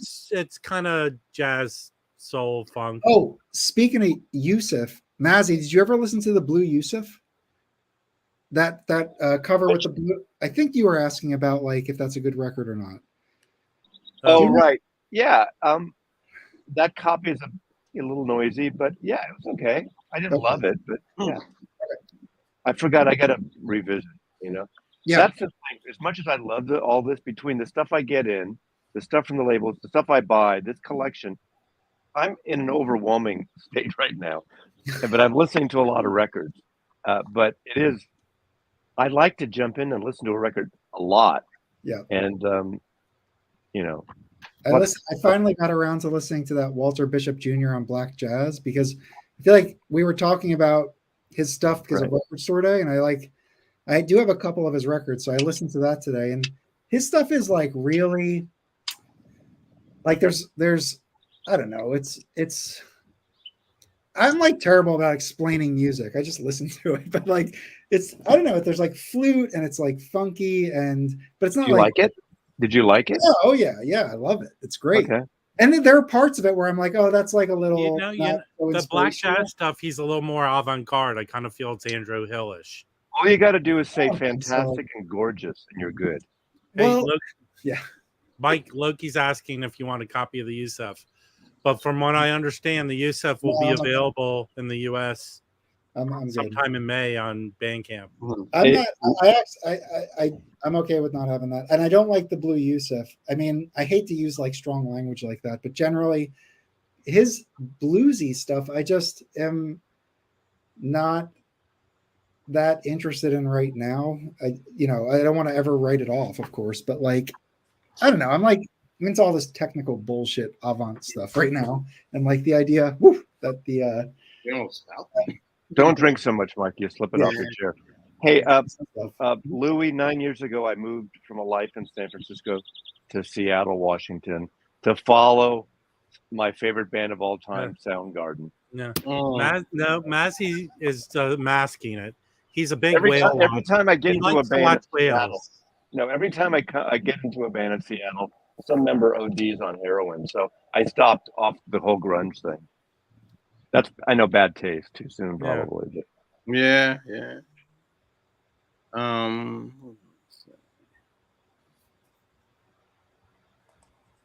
Hey, Delfina, did you like the Temples record? I'm kind of getting into it now. Sean, I know it's not jazz. Sean produced it. I like it better than the last one. I still love their first one the best. It's the more 60s sound. But I like that band. I saw them twice live in Seattle, actually.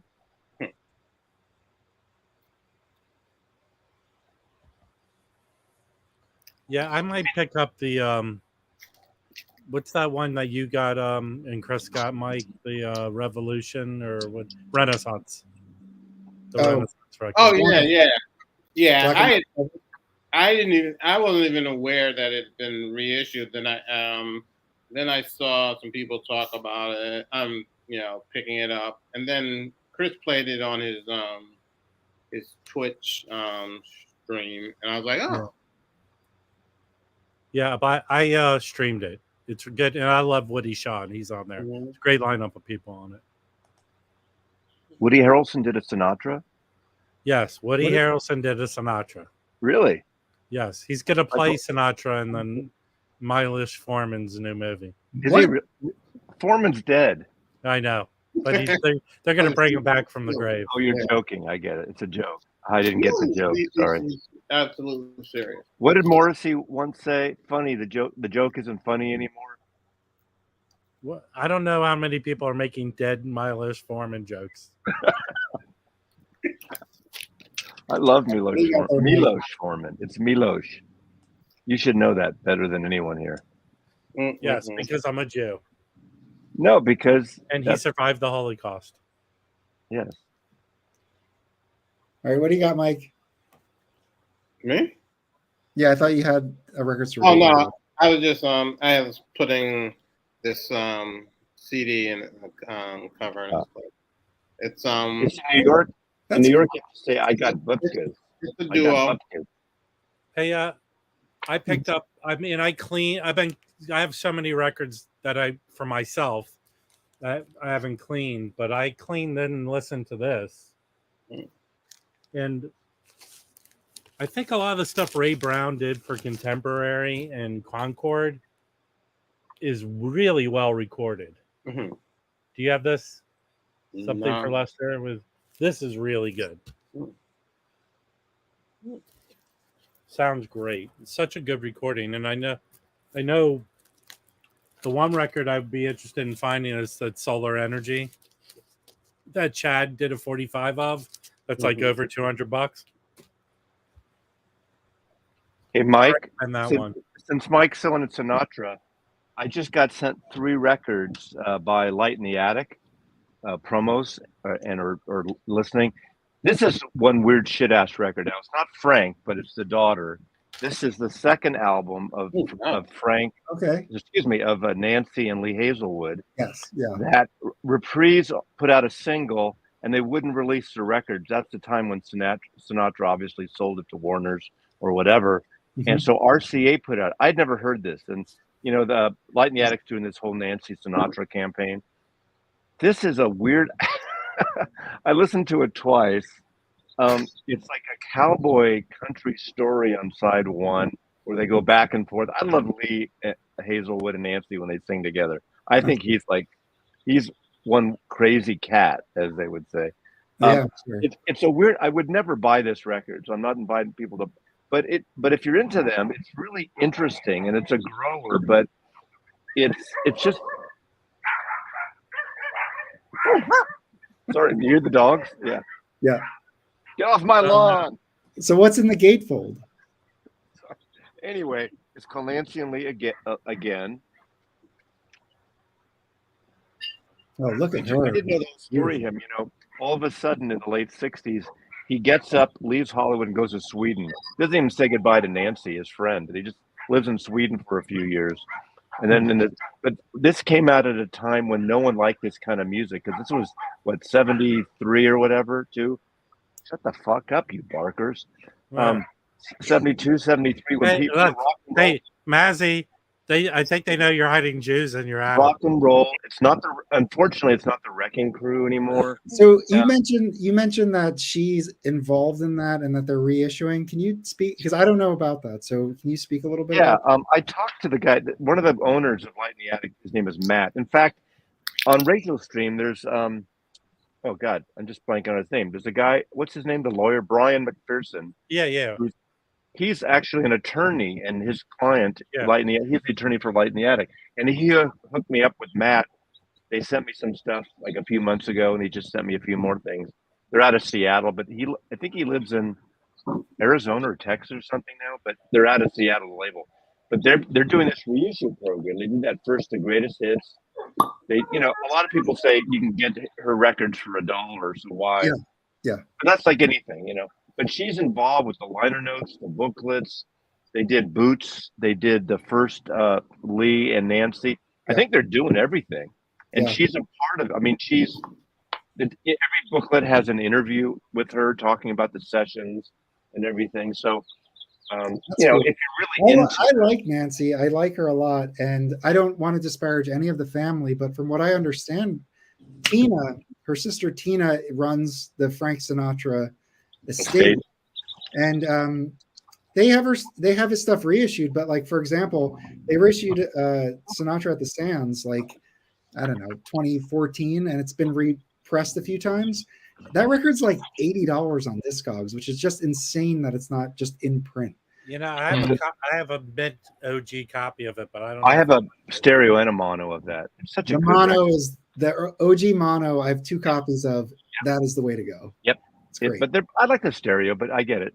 It's certainly not politically correct, but who gives a shit, right? No, the mono, and I'm sure it's a summation or a fold down or whatever, but like, I don't know why, but it hits. Like that first, like when Basie comes in, it comes in with like a drummer, like, and then it comes in and then they introduce him. Like that on the mono is so punchy. Sounds so good. So, but the thing is, the reason why I mentioned that is because it's kind of a shame, because I feel like if Tina was more savvy, she would be able to, I don't know, work with some of the reissue companies like Chat or something, and like do some, you know, they don't have to do the whole catalog, but they're like, some of those key Capitol records are just incredible sounding, and they did not, like, you know, come on, like, do some Sinatra. Yeah, I agree. So But the Chad thing probably is- doesn't like. imagine Wee Small Hours on 45. Yeah, Holy but shit. Mike, he was popular. It's not hard to find those albums, and I've even found them in reasonably good shape. That Wee Small Hours, and if you find original early pressings, number one, the original Wee Small Hours, I have a copy. I have a second pressing of it from in that dead wax. It has N instead of the Hollywood indicator, so it's probably pressed in, I think, like somewhere in Philadelphia. I forget what the plant is. I think the most interesting, Light in the Attic reissued a shitload, like maybe 10, 12, like all the Lee Hazelwood records. There was never demand, but those are so good. Most of them. They're really interesting, and most people never heard them. I mean, they've heard, obviously, the collaborations like Some Velvet Morning and Jackson with Nancy. He wrote, you know, Lee Hazelwood wrote These Boots Are Made for Walking. So hearing his version of it is pretty cool. That's a great He's had the low baritone, throaty voice. I mean, it's cool stuff. And I regret, because those are hard to get. Not hard, but not easy accessible. I think I have 4 or 5 of them. I wish I got them all.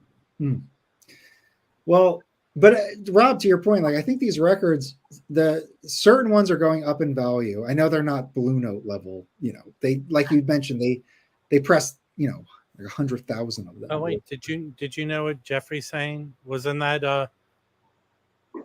Yes. Quincy Jones box? It's in there. Yeah, I knew. What do people say that one sounds like? I haven't heard anybody review it. Louis, what the fuck are you talking You know about? who has that Quincy Jones box is Michael 45. Hey, yeah, Louis? I might go to that. Sriracha's doing a free concert July 15th. And, yeah. Is that the hot sauce? Yes, it is, Mazzy. Hey, dogs. Mazzy, could you tie a pork chop around your neck, please? So Louis now is blaming me for him putting his power transistors backwards. So I think because of the abuse, I'm going to quit the VC. Please. Thank you, Louis. Yes. All right. So the MoFi Sinatra at the Sands, the cheapest one right now on Discogs.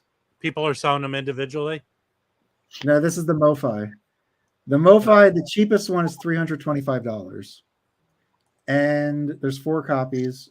And the median And that's probably all analog, right? The median price is $235. No, I don't think it is. Oh. I have a mint copy I found. Actually, I mean, in the notes on Discogs, it says remastered at half speed from the original reprise record tapes. So, you know, maybe it is. I didn't think it was, though, because I think it was from what do you got there? Yeah. This was John Bandy saying. Yes. Show G. That a really good album is that Lee Hazelwood and Anne Margaret, the cowboy and the girl, or the girl, whatever. That's a fantastic record. So I never saw it back in the day, but there's a Light in the Attic reissue of that album. So good. Anne Margaret and Lee Hazelwood on Light in the Attic put it out. Yeah. I honestly wanted this box just for that. But for Wee Small Hours, actually, I think the best sounding version, which the Hoffman form, there's a guy on there. I forget his name right now, but he's like a mastering engineer for like Analog Productions, and he has a forum where he basically ABs all the Sinatra pressings with like a group voting thing. And what they said is that the Wee Small Hours, the modern UME one, is actually the best sounding one you can get. It beats the original Black Label Capitol Mono. And I have a second pressing of that, and from my experience, the new one completely crushes it. It's not even close. What's the name of that Sinatra album in reprise? The one with the illustration on the cover. It's kind of a conceptual It's like a illustration. Is it the red cover? No, it's like a khaki brown. It's like a country. Oh, swing. It's like Swing Along with Sinatra or something like that. He's coming through a door. No, not picture him. It's an illustration like of a house or of a landscape or Watertown. yes. Okay, yeah. Do you like that record? Yeah, I do, but it flopped because it was so. It flopped. I mean, it was, but so, it's got like a cult following, sort of. It does, and I understand why. I don't listen to it often, but I get it. I mean, it's a pretty cool record. I have to say. Yeah, it was like the only time where Sinatra recorded his vocals, from what I've read, recorded his vocals not with the orchestra. So it was the guy, I can't remember who produced it, but it was a very famous Gordon guy. Jenkins. No, it wasn't Gordon Jenkins. It was like somebody from like the Four Tops or something like that, or the Four Seasons or something. It was just like they wrote the whole thing, they concepted it out, they recorded it, and then they sent it to Frank to go into a studio and sing against a already recorded. Frankie Valli. Yes, yeah, I think it was. Frankie Valli produced it. Hold on, I'll look it up right now. Look it up, baby. Hold hey, on. Cat, look it up, Cat. You're one kooky cat, Mike. I don't even get these references. Keep saying cat, Mazzy. The dogs will come. All right, here we go. We're gonna get the answer right now. Whatever. I'm an old man. I'm allowed to repeat things over and over again. Okay, Watertown is produced and co-written by Bob Gradio. Do we know him from the Four Seasons? Bob Gradio. He's the guy. He went on to write most of the songs and produce the Four Seasons. So he wrote it for the Four Seasons with Jake Holmes, who also co-wrote the songs. And Jake Holmes, I don't know who he is. I think the Dean Martin records sound fucking great. I like. It's funny. My friend, up until 10 years, well, he passed away a couple years ago. He worked for Koch Distribution, and one of the labels they distributed all, that Collector's Choice, all those CDs that were coming out, and he gave me almost they did twofers of all those Dean Martin albums that no one knew about, like Dean Martin in Italy and Dean Martin in Spain. It's Spanish flavor. That one's the Spanish one's really good. They're really the CDs sound friggin' great. Most of the stuff is total schlock, but that Spanish one, it works. I don't know. But a lot of them, I have 10 Dean Martin twofers of the Reprise albums, and they're really good. I mean, I feel like, he put out a lot of lame country pop albums, but there were some gems in his catalog. You have to find them. He does.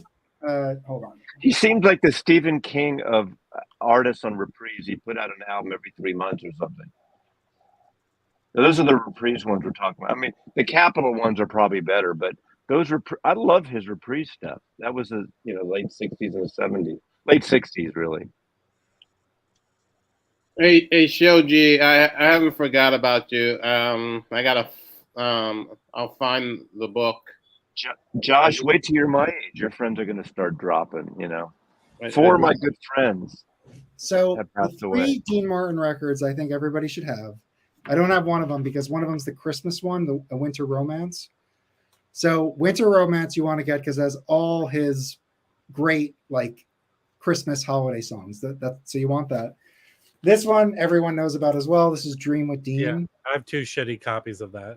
This is an original unplayed copy. Really good. I mean, it Tugboat. The other Tugboat. I mean, not Tugboat. Steamboat. Oh yeah. Steamboat. As he's referring to the label. Those are the best Reprise. I love that. Steamboat. And then the one that you have Steamboat to get. King. You have to get this pressing. You have to get this pressing because it includes an additional song that was only released as a single. So unless you want to get the 7-inch from years ago, you can do that. But this is Dean Martin. This time I'm swinging on Mo-Fi. So when they released this, they reissued it. And this is Dean Martin with Nelson Riddle. So think of Dean Martin in a Sinatra orchestrated session. And it's that. And it's wow. I need that. It's fucking great. This is really good. And why you need to get the Mo-Fi version is because in the same session, which was put out as a single and not part of this record, they included on it, which is probably the best song of the session, which which is "Ain't That a Kick in the Head," and that's on this, and that is just worth. That's a good song. Yeah, his version of that song's great. So here's the back. It's so classic. Like, I mean, look I at have this. all those CD box sets that came out of it, the long box sets of Sinatra. They had the Columbia years, the Reprise years, and the Capitol years.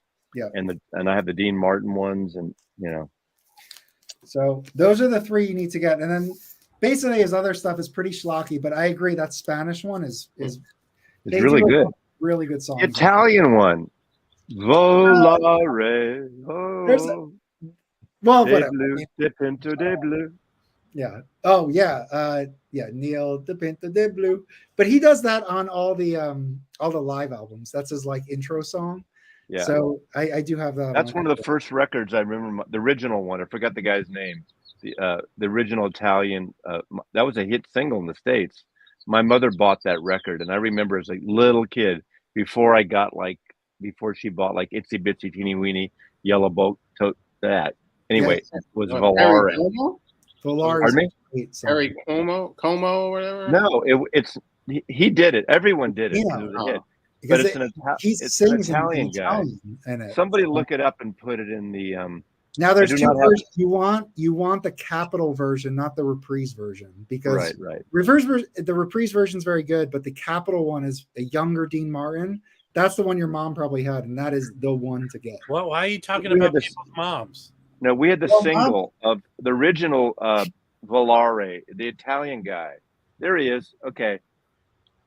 Domenico Madugno. Thank you, Loki. That's the guy. awesome. We had that single, but everyone covered it around that time. Yeah, it's a In great Vegas, they played it all the time. I don't have the Stones. I don't have the Sinatra suitcase. song. Oh, cool. Somebody hates that song. I love that song. We used to go. My dad used to belong to this golf course. A plane's coming by. Shit. Yeah, what's going on, Mazzy? Are you having drugs dropped off or something? Yeah. There's dogs and planes and. Anyway, I'll just say last thing is definitely check this out. Even if you I get think the the you one get you the need original for cheap, but this is the one you want. But yeah, the one you should have is Dream with Dean. That really is awesome. it's very My good. dad belonged to this golf course. My dad belonged to this golf course, and every Sunday we'd have dinner at the like this Italian restaurant on the side of the golf course. And there was this accordion player that would play like Funiculi, Funicola, Volare, all that, Lady of Spain, all the accordion and all the Italian stuff, all the stuff that Dean Martin, and especially Dean Martin, was singing. Al Martino, all that stuff. Yeah. So I got into it in a weird way. Yeah, well, he was on TV and singing, and it was a whole thing. Like I feel like his albums supplemented his personality. It wasn't like he was just. He had the faux drunk guy, and he Yeah. wasn't really a drunk like that whole phony drinking thing. Well, he may have been a drunk, but not. You couldn't do 2 sets a night every night drunk. That's like impossible. He's a drunk like I'm a Wasn't drunk. I like drinking to that drink. much. I like to show a martini. I'll have one. It's But like, I don't drink a lot.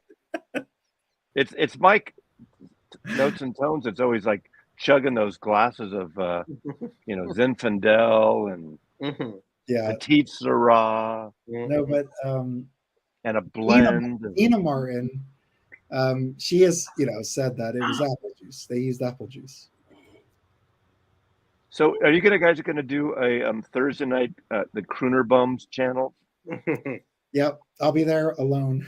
I would be there. I would totally be there. Crooner Bums. I Wax, will you be a crooner bum? No, I'm busy tomorrow night. Mike, we should do a crooner video together. You know what? I think calling a video crooner bum, people are going to tune in very disappointed.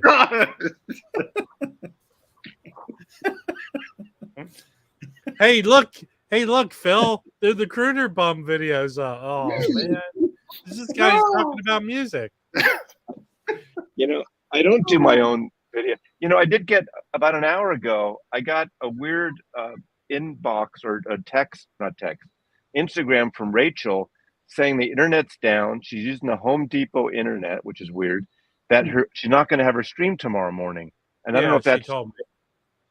why I actually volunteered you and myself, Wax, if they don't to do the stream instead, but I haven't heard back. Okay, well, if you Are you want going to do a it? stream, if you want to do a stream around 7 to 8, I won't go. I get up earlier than you. I can start it at 6. Do the monologue, Mazzy. If you want to talk for an hour, I'm not coming up before 7. Talk about do like a Rachel and talk about what is she on? Trump. He didn't rape nobody. I'll do that.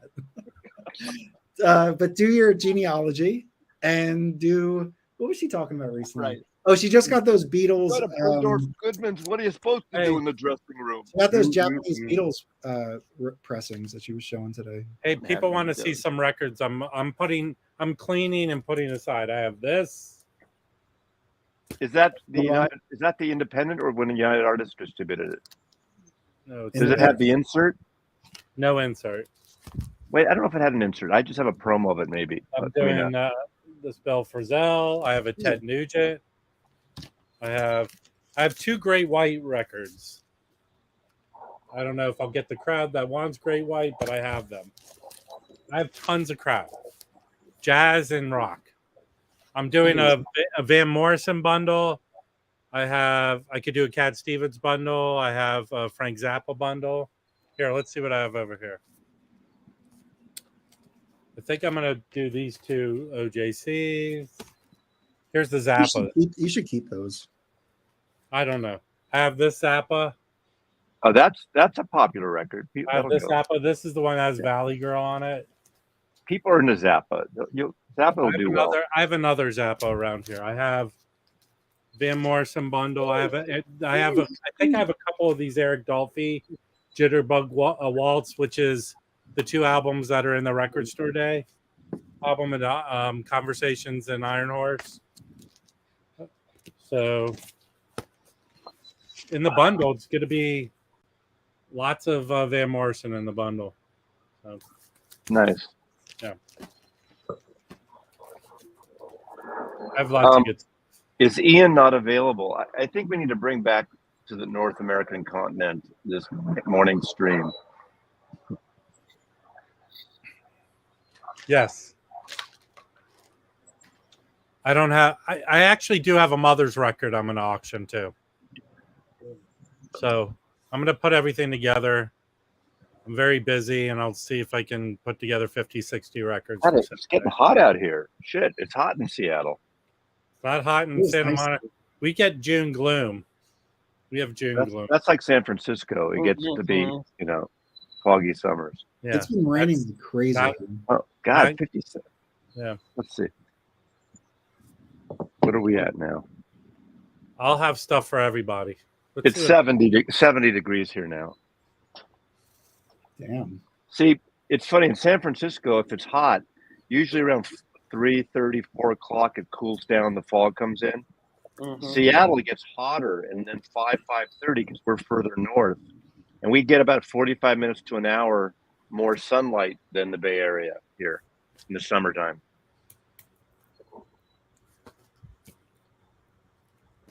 I have this sealed Blue Note concert, which has a kick-ass lineup. It's McCoy Tyner, Jackie McLean, Woody Shaw, Cecil Taylor, Jack DeJohnette.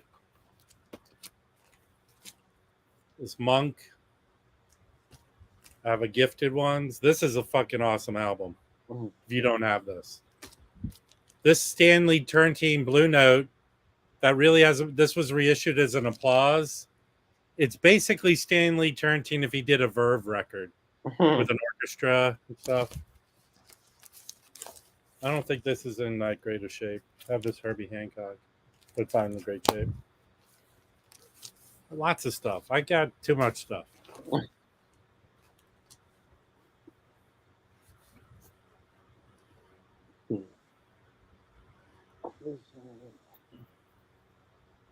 Jackie McLean tipping the scales is good. Mm-hmm. Especially if you can go to like Amazon warehouse and get it for like $20, $25.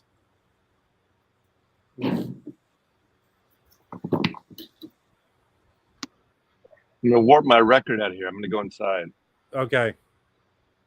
The dogs will start chasing you. Yeah, that would be great. They catch him As he goes in. the Doberman gang tracks him down. Hey, look, I'm leaving the stream up, so whatever happens, happens. I like a little dead air. Mm-mm-mm. We'll see if we can go for another 5 minutes. Mhm. Make it even 2 hours. What the hell? All right. Well, I pulled a few records tonight, and I think I'm going to listen to. I think I'm going to listen to this Ricky Ford when we get off. So that'll be cool. Yeah, I'm gonna listen to some stuff. Yeah, I'm gonna listen to all those Japanese records I got. Because I've been so freaking busy at work. I haven't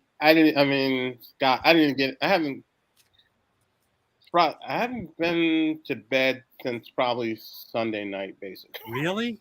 Damn. Yeah. I just had to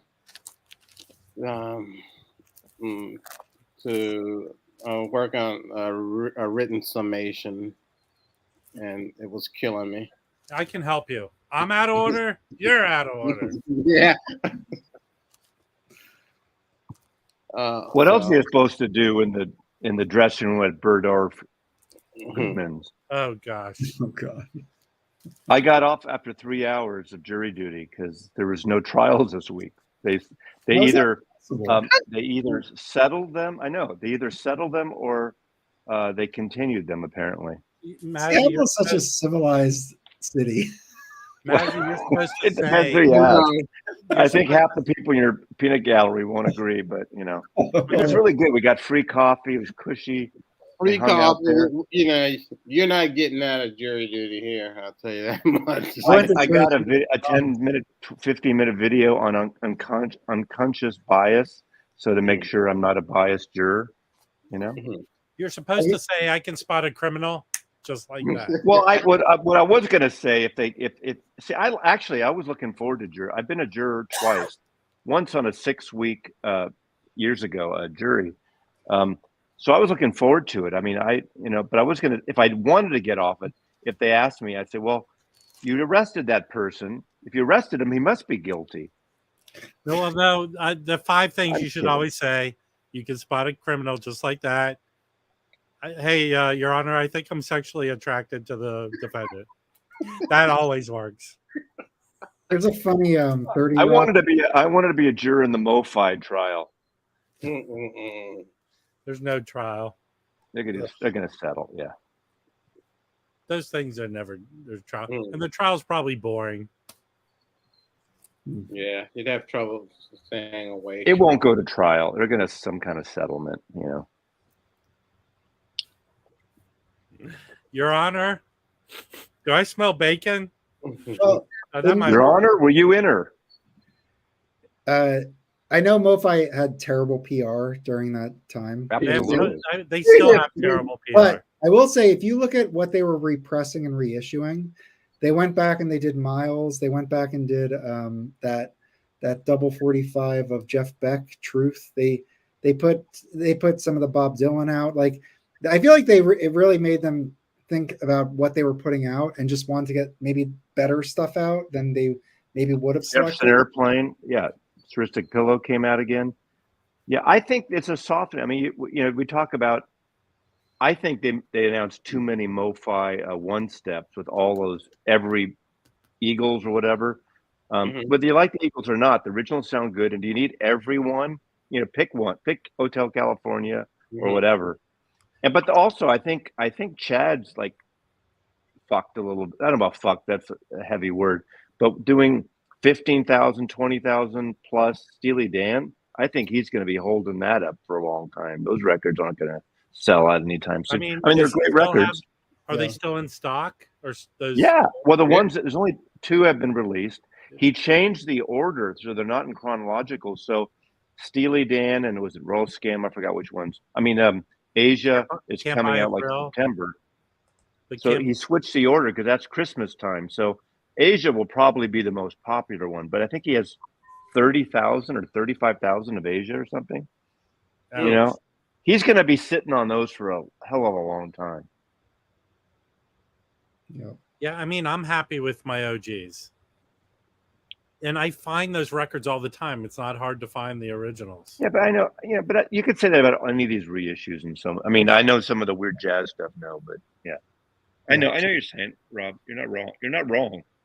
Yeah. I mean, you're not right either. But there's a lot of I mean, I understand through my friend who owns a record company how hard it is to reissue a record. I understand it.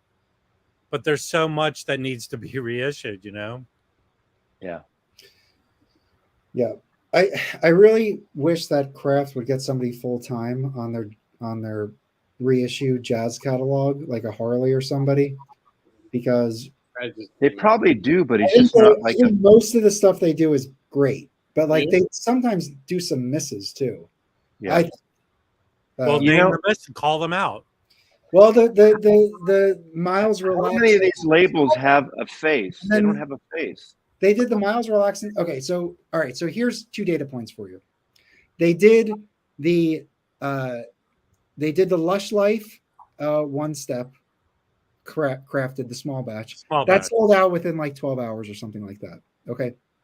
They did the next one, which was the Yusuf Eastern Sounds. That sold out within like 30 seconds. It was like it went up and it sold out.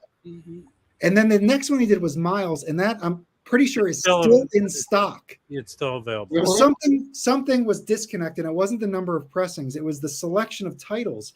Everybody knew that Chad was putting out a $40 analog productions. So it's like they should have been aware of that and said, why would we do No, this? they are. They announced. that look. They are aware of it, and I'm on your side, Mike.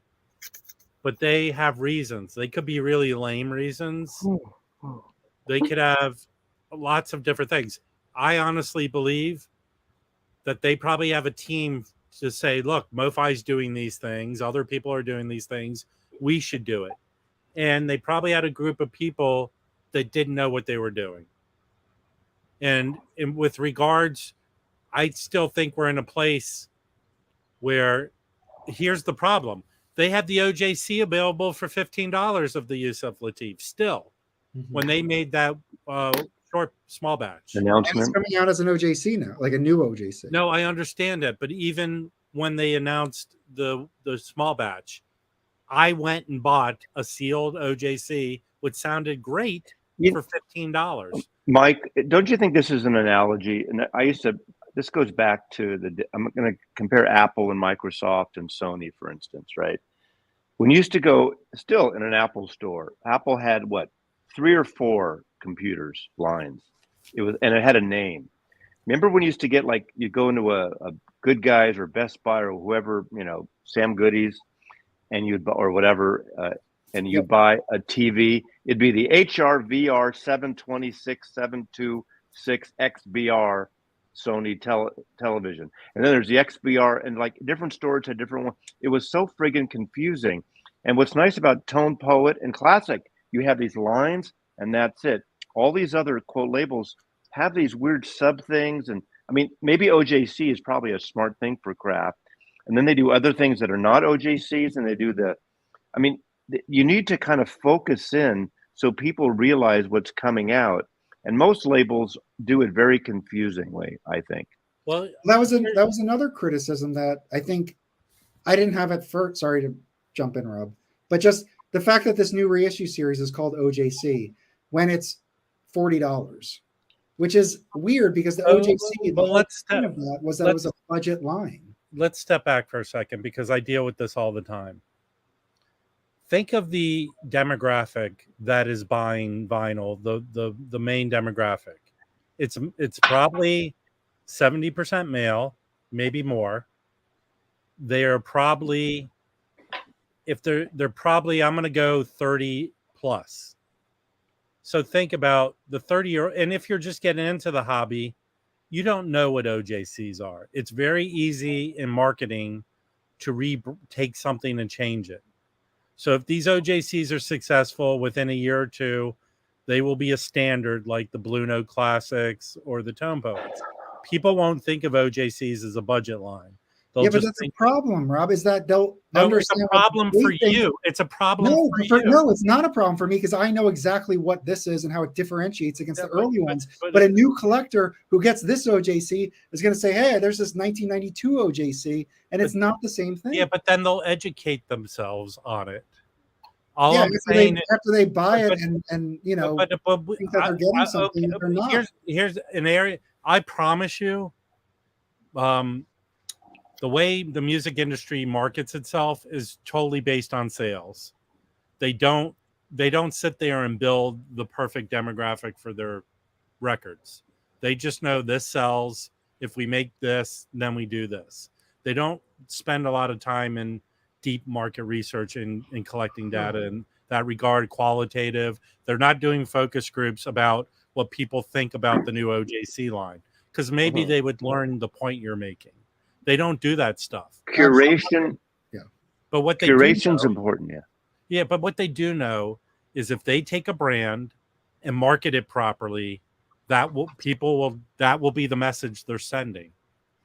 And word of mouth will say, "Did you get the new OJC? It's outstanding. It's $40. It's cheap. Get that." I would compare it to the Blue Note Classic. I would compare it to the Tone Poet. It's not that hard to change the whole psyche of this brand. But most labels make decisions by committee, like advertisers. I mean, you know, Mike, I don't, you know, I remember a time when I would work for these creative ad agencies and the ones I preferred personally from my side of the fence are the creative driven advertising, not the account driven. No offense to account guys or women, whatever.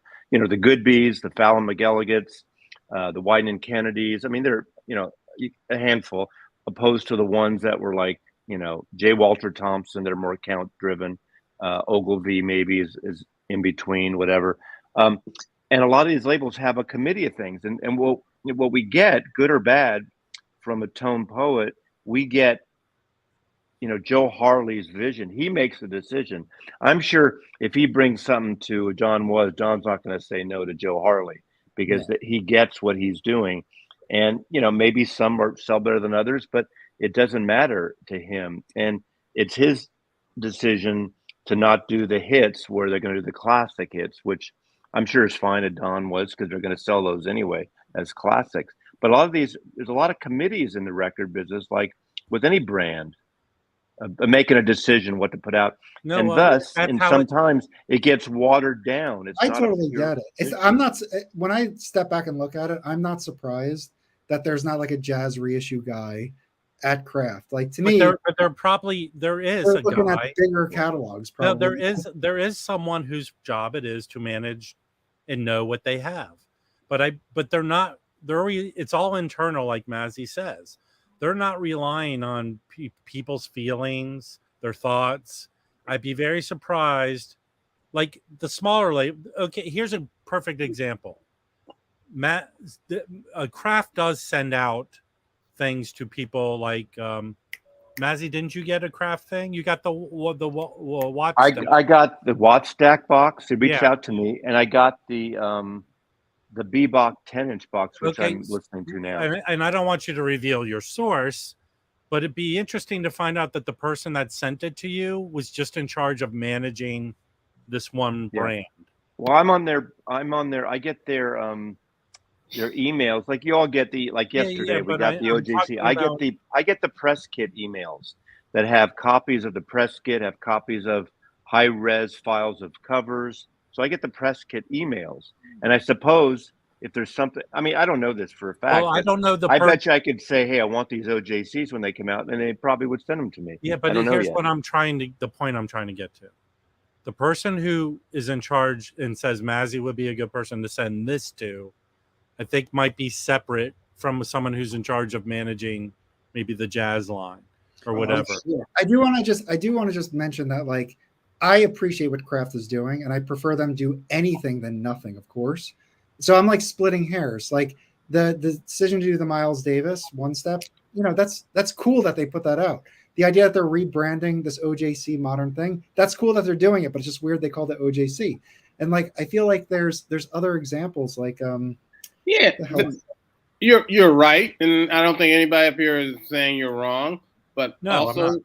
Kraft know that.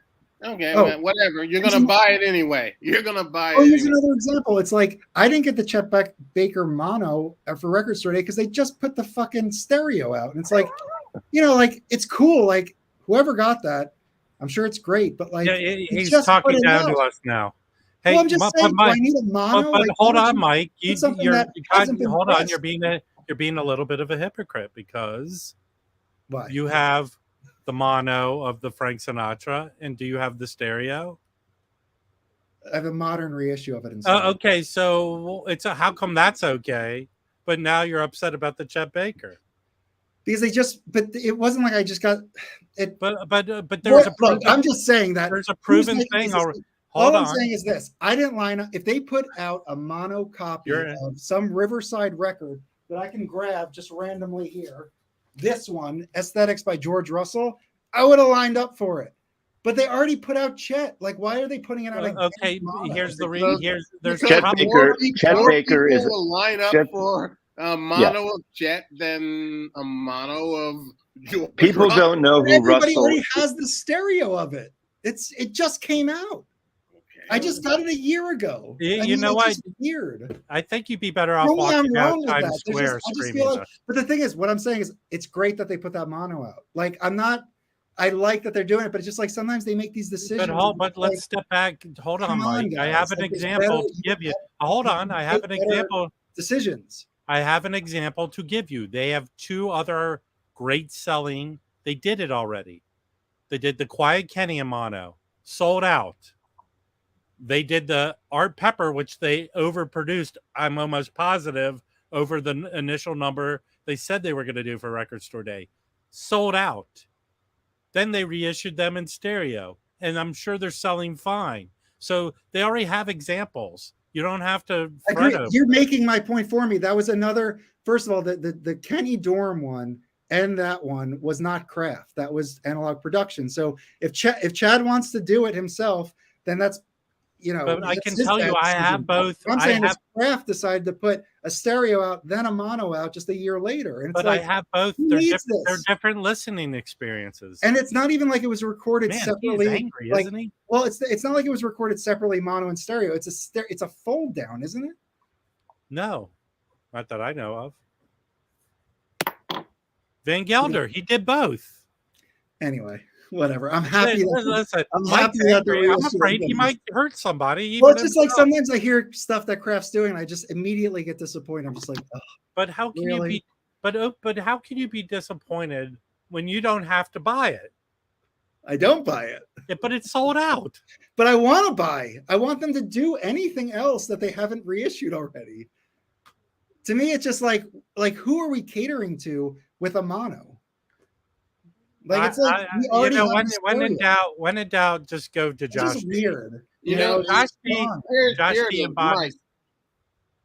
Get some of your friends together, raise a little money, license the title from Kraft, put it out like the guy did that. The guy that did the Blue Note, the Grant Green, and you'll be the darling of record collectors all around the world. I have to ask you, Mike. Hold on, Mike. I have to ask you something. Would you want to go in and help fund this with me? I can predict the future. Do you want me to do it right now? Mike raises enough money to start a small label. What happens is I buy he's able to license the George Russell title. Took him 2 years, by the way, people. Also, George Russell is immensely. At the end of the run, Mike's going to say to everyone, I didn't realize how hard this was going to be. Okay, screw all this jazz stuff. If you want a good reissue, Super Viaduct, which is part of Stranded Records in New York, in Oakland, and in San Francisco, just put out the Suburban Lawns, great punk new wave album, and they just reissued this after. I don't think it's ever been reissued. This is a great record, a one-off. Anyway. New wave punk, none of this jazz shit. That looks cool, Mazzy. There you go. Yeah. But see, here's the great thing about Mike. I don't predict sports. About 2 weeks. I predict 2 weeks from now, give or take 45 minutes. Mike is going to be the proud owner of a copy of Chet Baker and mono.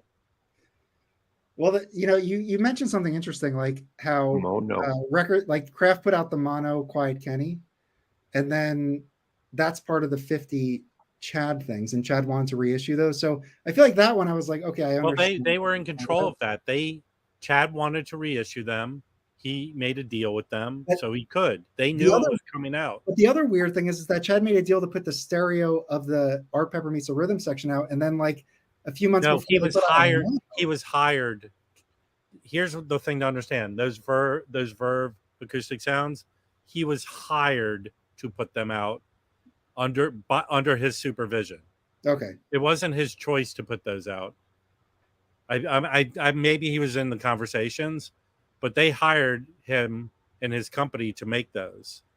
Right. Like okay. So like part of the deal was probably he was allowed to repress. Curate it. He probably had a say in it. Yeah, but part of the deal was he was able to repress those 50 titles he was doing, plus other things. In his latest contemporary video, he said that he selected the titles. Well, again, then he was part of the process, but they did hire him to do it. Yeah. It's just I don't know. But I can honestly tell you, I love mono and stereo. I listened to both Quiet Kenny. I listened to both Quiet Kennys. They're two different listening experiences as far as I'm concerned. That mono just like the Ornette, the shape of things to come in mono and stereo. Why didn't you yell about me, please? How dare you? So, Mike, are you? If they put out the Beatles mono box, are you going to buy it? They repress it. I probably would, but I don't know. Hey, I just got a text message that Kevin Gray's putting out a mono version of Kirsten's album. Do you want me to order it for you?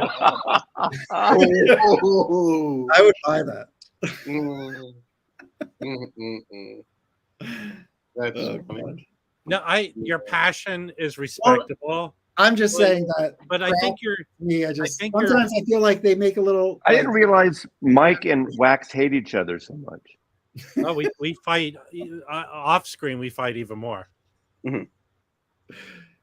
Well, so I think that the original thing that I wanted to make a point of is that this is why they should have somebody who's completely immersed in a face of this and curating it in a way that I feel like they can maximize everybody's collections and their profits. Like, I don't think that you have to do it. Like, there's other Chet Bakers you could put out as well. If you think Chet Baker's selling, there's plenty of Chets. Yeah, I'm going to throw your argument back in your face right now. Okay? Because of Joe Harley's mission with the Tone Poets. He will not do any of the titles that he did at Music Matters. If you're talking about maximizing profits, he should exactly be doing, because those are some of the cream of the crop titles to do. So he's not doing it. Maybe they'll be blue. Maybe profit and between. Well, I don't know. I think what you're really asking is for someone like Joe Harley, but they don't grow Joe Harleys on trees. No, what I'm saying is that if I don't want to repeat myself, but I've said my argument. But I just think but you're asking for a person who has a talent in curating. Those people are few and far between, but they're few and far between. You can get Mike Notes and Tones to do it. Yeah. Oh, no. Then they won't be selling anything. All right. Yeah, he likes a lot of weirdo. He likes a lot of weirdo music, Mike. Yeah, I would buy everything that Mike. But again, tell me right now in the landscape of things, because even Joe Harley is not batting 1,000. He is not. But he's had some clunkers. But he's batting like 500, where like Kraft is batting 270. Oh, more than 500, higher than 500. No, I'm just saying, like, if you were to, he's Hall of Famer, is what I'm saying. Has Chad had clunkers? Well, Chad has had Hall of Famer, you only have to bat what? Steely Dan? Yeah. 3 out of 10 hits, you're a Hall of Famer. All right. Steely Dan's not a clunker. It's just listen, I don't know Chad or Joe Harley well. I don't know them hardly at all, just from interactions, and I can gauge. I kind of feel Joe Harley has more of a sense of what people want, but it is mainly what he likes, as opposed to Chad, where it's 100% what he likes. Right. So who is this unicorn you're going to find that's going to come into craft and change their whole thing? I don't think this person exists. They would never print. I'm sorry, Jeffrey. They'll never press separate covers. You know, Stoughton can't even keep up with what they put out regularly. So that's like having a separate, you know, special undercoating for your new car. You know, it's an accessory. Most people don't care about, you know, a heavy cover thing. Most people just want the record. Hey, listen, I'm going to tell. Yeah. No, go ahead. Well, I was thinking with Joe Harley, the thing you were saying sort of is, I agree with, like the 80s, the stuff that he's put out, you know, like the Jerry Allen, as good as I think that is, the Joe Lovano and stuff like that. They don't, you know, of course, they're not going to sell as well as. But those weren't those classics? Some of them, yeah. The Joe, that's right. Yeah. I'm trying to. You know, these labels need more of people like Joe Harley, even Zev. They need a face to get out there, because, you know, these YouTube things, we're selling records for them. When you guys talk about a record or any of us show these records, a segment, maybe it's a small segment, and other people bring it up when, you know, on these shows, when you have Joe Harley and he mentions something on your show, on my show, you know, they sell. So it's proven, because when someone goes off on a record, I'd say like 10 copies get sold, right, Mike? Even when I do my It's the Music Stupid, I mentioned some old record that I love. I get like 5 or 6 people saying I'm looking for that, or buy, you know, whatever the record is. So they need to understand them more. You know, we talked the other day briefly about Discogs, and I did that little Discogs thing because they raised the price, and I told you the marketing manager, I forgot his name, sent me a nice, very, very short one-line email. Hey, thank you for supporting us. And I did support them, but I also said, hey, their you know, interface sucks, basically. He didn't respond. And I wrote him a thing yesterday. I would love to do a conversation with you or whoever, and I haven't heard back in a day. We'll see. Maybe I won't. But as we were talking about, I want to do a video, a discussion on Discogs. I would love to have someone from Discogs talking about it. He hasn't responded since I asked him. Okay. You know, and maybe, you know, maybe checking with their, you know, their team or whatever. I think creating the smart person is Joe Harley coming out and participating in this. Whether he does it on Instagram or Facebook, or does the interview with the bums or you, that he's genius at that. And his temperament and his likability, he again proves to me you can't find these type of guys. You can't. Mm-hmm. They're hard. They're few. But you know, part of it is, and I will give a props to Michael 45, because he was one of the first that would just ask people. A lot of these people are him. Don't bother. Well, whatever, I know, but a lot of times all you got to do is ask these folks. You know, if you ask them, they don't know, and now they're learning. And if you ask them, in some cases, they will come in a way. You know. Yeah, we're trying to secure. I know you are. I'm trying to do a different direction of people. Yeah. I mean, fuck. I asked the PR guy, Paul McCartney, because he's putting out a photo book, and I want to do a thing on photographers, you know, because he's been photographed by some of the most famous photographers in history, and his PR did get back to me finally and said he's not doing PR for this book project. It's photographs he took in 1964. It was a total long shot, but it takes someone to ask, right? That's God, right there, that Mike. box of wine is going to be gone by the time this stream ends, Mike. Don't insult him. It's glass, cork. Hello, Melinda. Yeah, please. No, I haven't had. Hey, listen. That the only person who's part of this nonsense, Melinda's the only person that some company should snag out. And well, they did. They reached out to her. The MoFi people reached out to her, which is great. You know. Yeah. Well, We still don't. Do we have a date? Not that I'm not a Van Halen fan, as you know, but do they have a date on Mo-Fi Van Halen records coming out? I don't know. I don't think they put dates down on those, have they? I don't know. Wasn't someone going to be interviewing the Vinyl Me Please dude? Did I hear that somewhere? Talk about someone that, yeah. Have you ever been interviewed? Oh yes, yeah. I forgot. Yeah, because they have great things coming with that plant opening, and who did they hire to run the plant? From Chad's guy. They stole Chad's guy. Gary, his name is. And one of the consultants. I think that was the source of Chad going downhill. He's that's why led the attack on Massey. He aged 15 years after that happened. I'm almost exactly. positive. I got the fuck you, dude, because of Gary leaving his pressing plant. Yeah. He took it out on me and Rob. Wow. I'm the Gary punching bag. I think your point, your passion and point, and I've said this before, it more goes in line with they need a Chad. They need a Joe Harley at Kraft. They do need it. At Mo-Fi too. You need that person. He'll yell at everybody. I'm almost certain of it. I should just do another cleaning video and piss off Michael Fremer. Oh my God, he comments on every one of your cleaning videos. Oh, totally.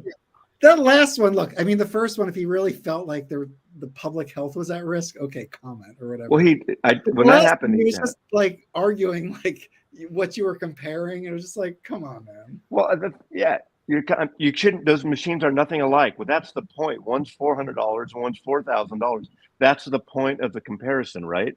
Yeah. Hey, here's one thing. The best thing that Michael Fremer ever did, in my opinion, I like Michael Fremer. Video he did of the 100 analog ones, which ends up he needs to redo a new video.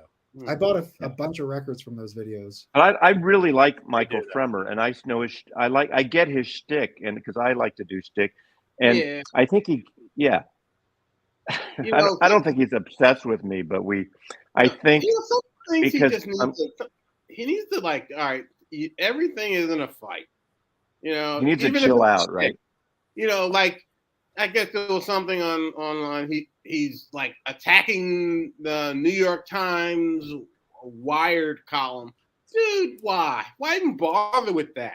He needs to take a beat. He needs to take a beat, a breath, and then respond. I agree. You're wasting your time. You could be. Every time in my want to hear you. Those people that read the Wired column don't want to hear Michael Fremer. So I remember on Chad's video when he moderated the debate between Esposito and Fremer. Fremer came in hot. Like he didn't even like wait to start going after Esposito. And then same thing when Michael 45 interviewed the guy from the Washington Post, and he had a few guys on the panel, and Fremer again came in like really hyper defensive, like aggressive, offensive. He comments a lot on my Instagram, and what's great about it, like I did one, and I showed a 10cc video, the first video, right? And he goes, to tell you the story that I hired Graham Gouldman to do Animal Olympics record. Graham Gouldman's one of the members.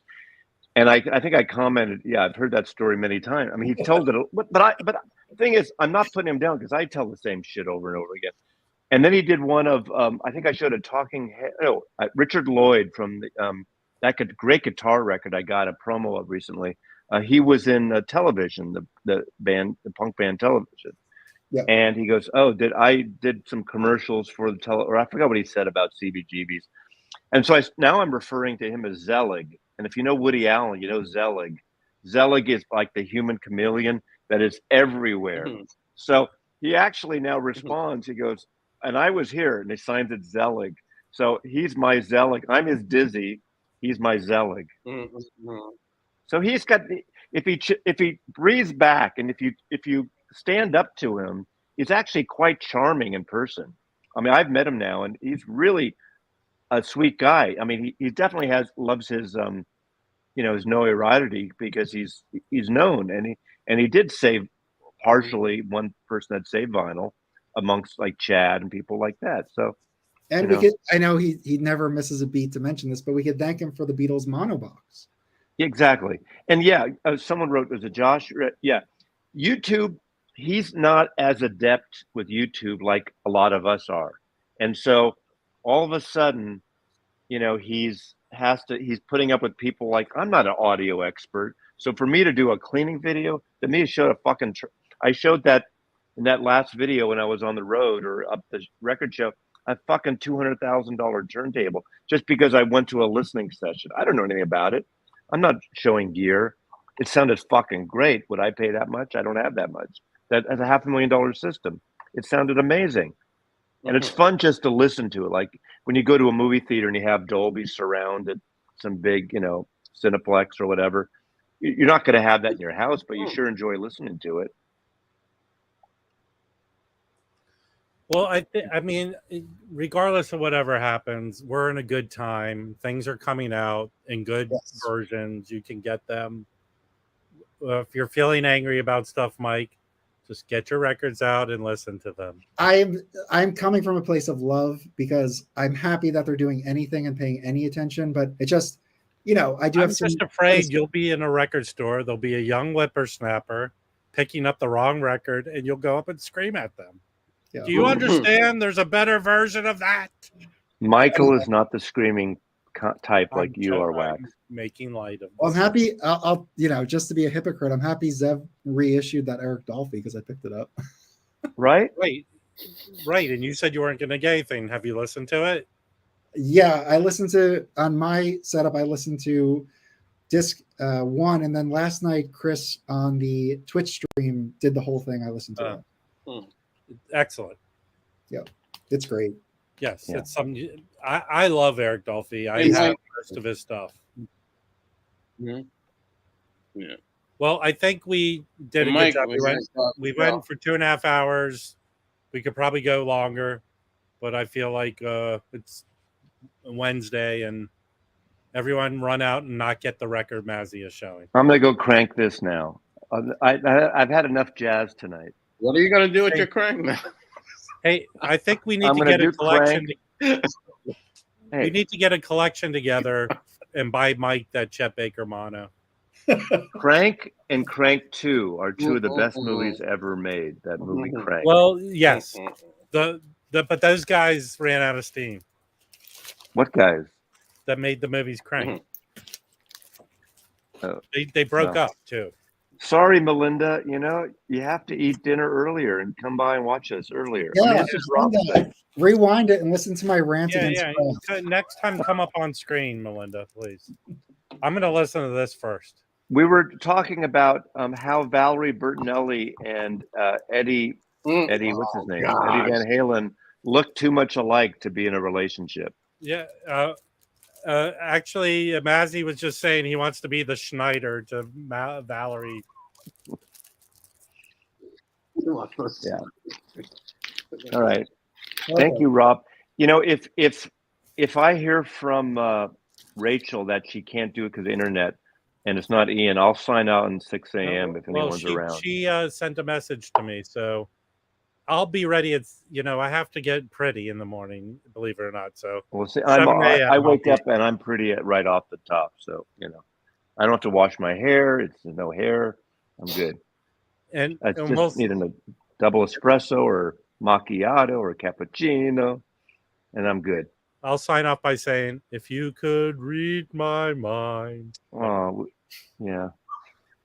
Sundown. Take care, everyone. Thanks for coming joining us. Bye.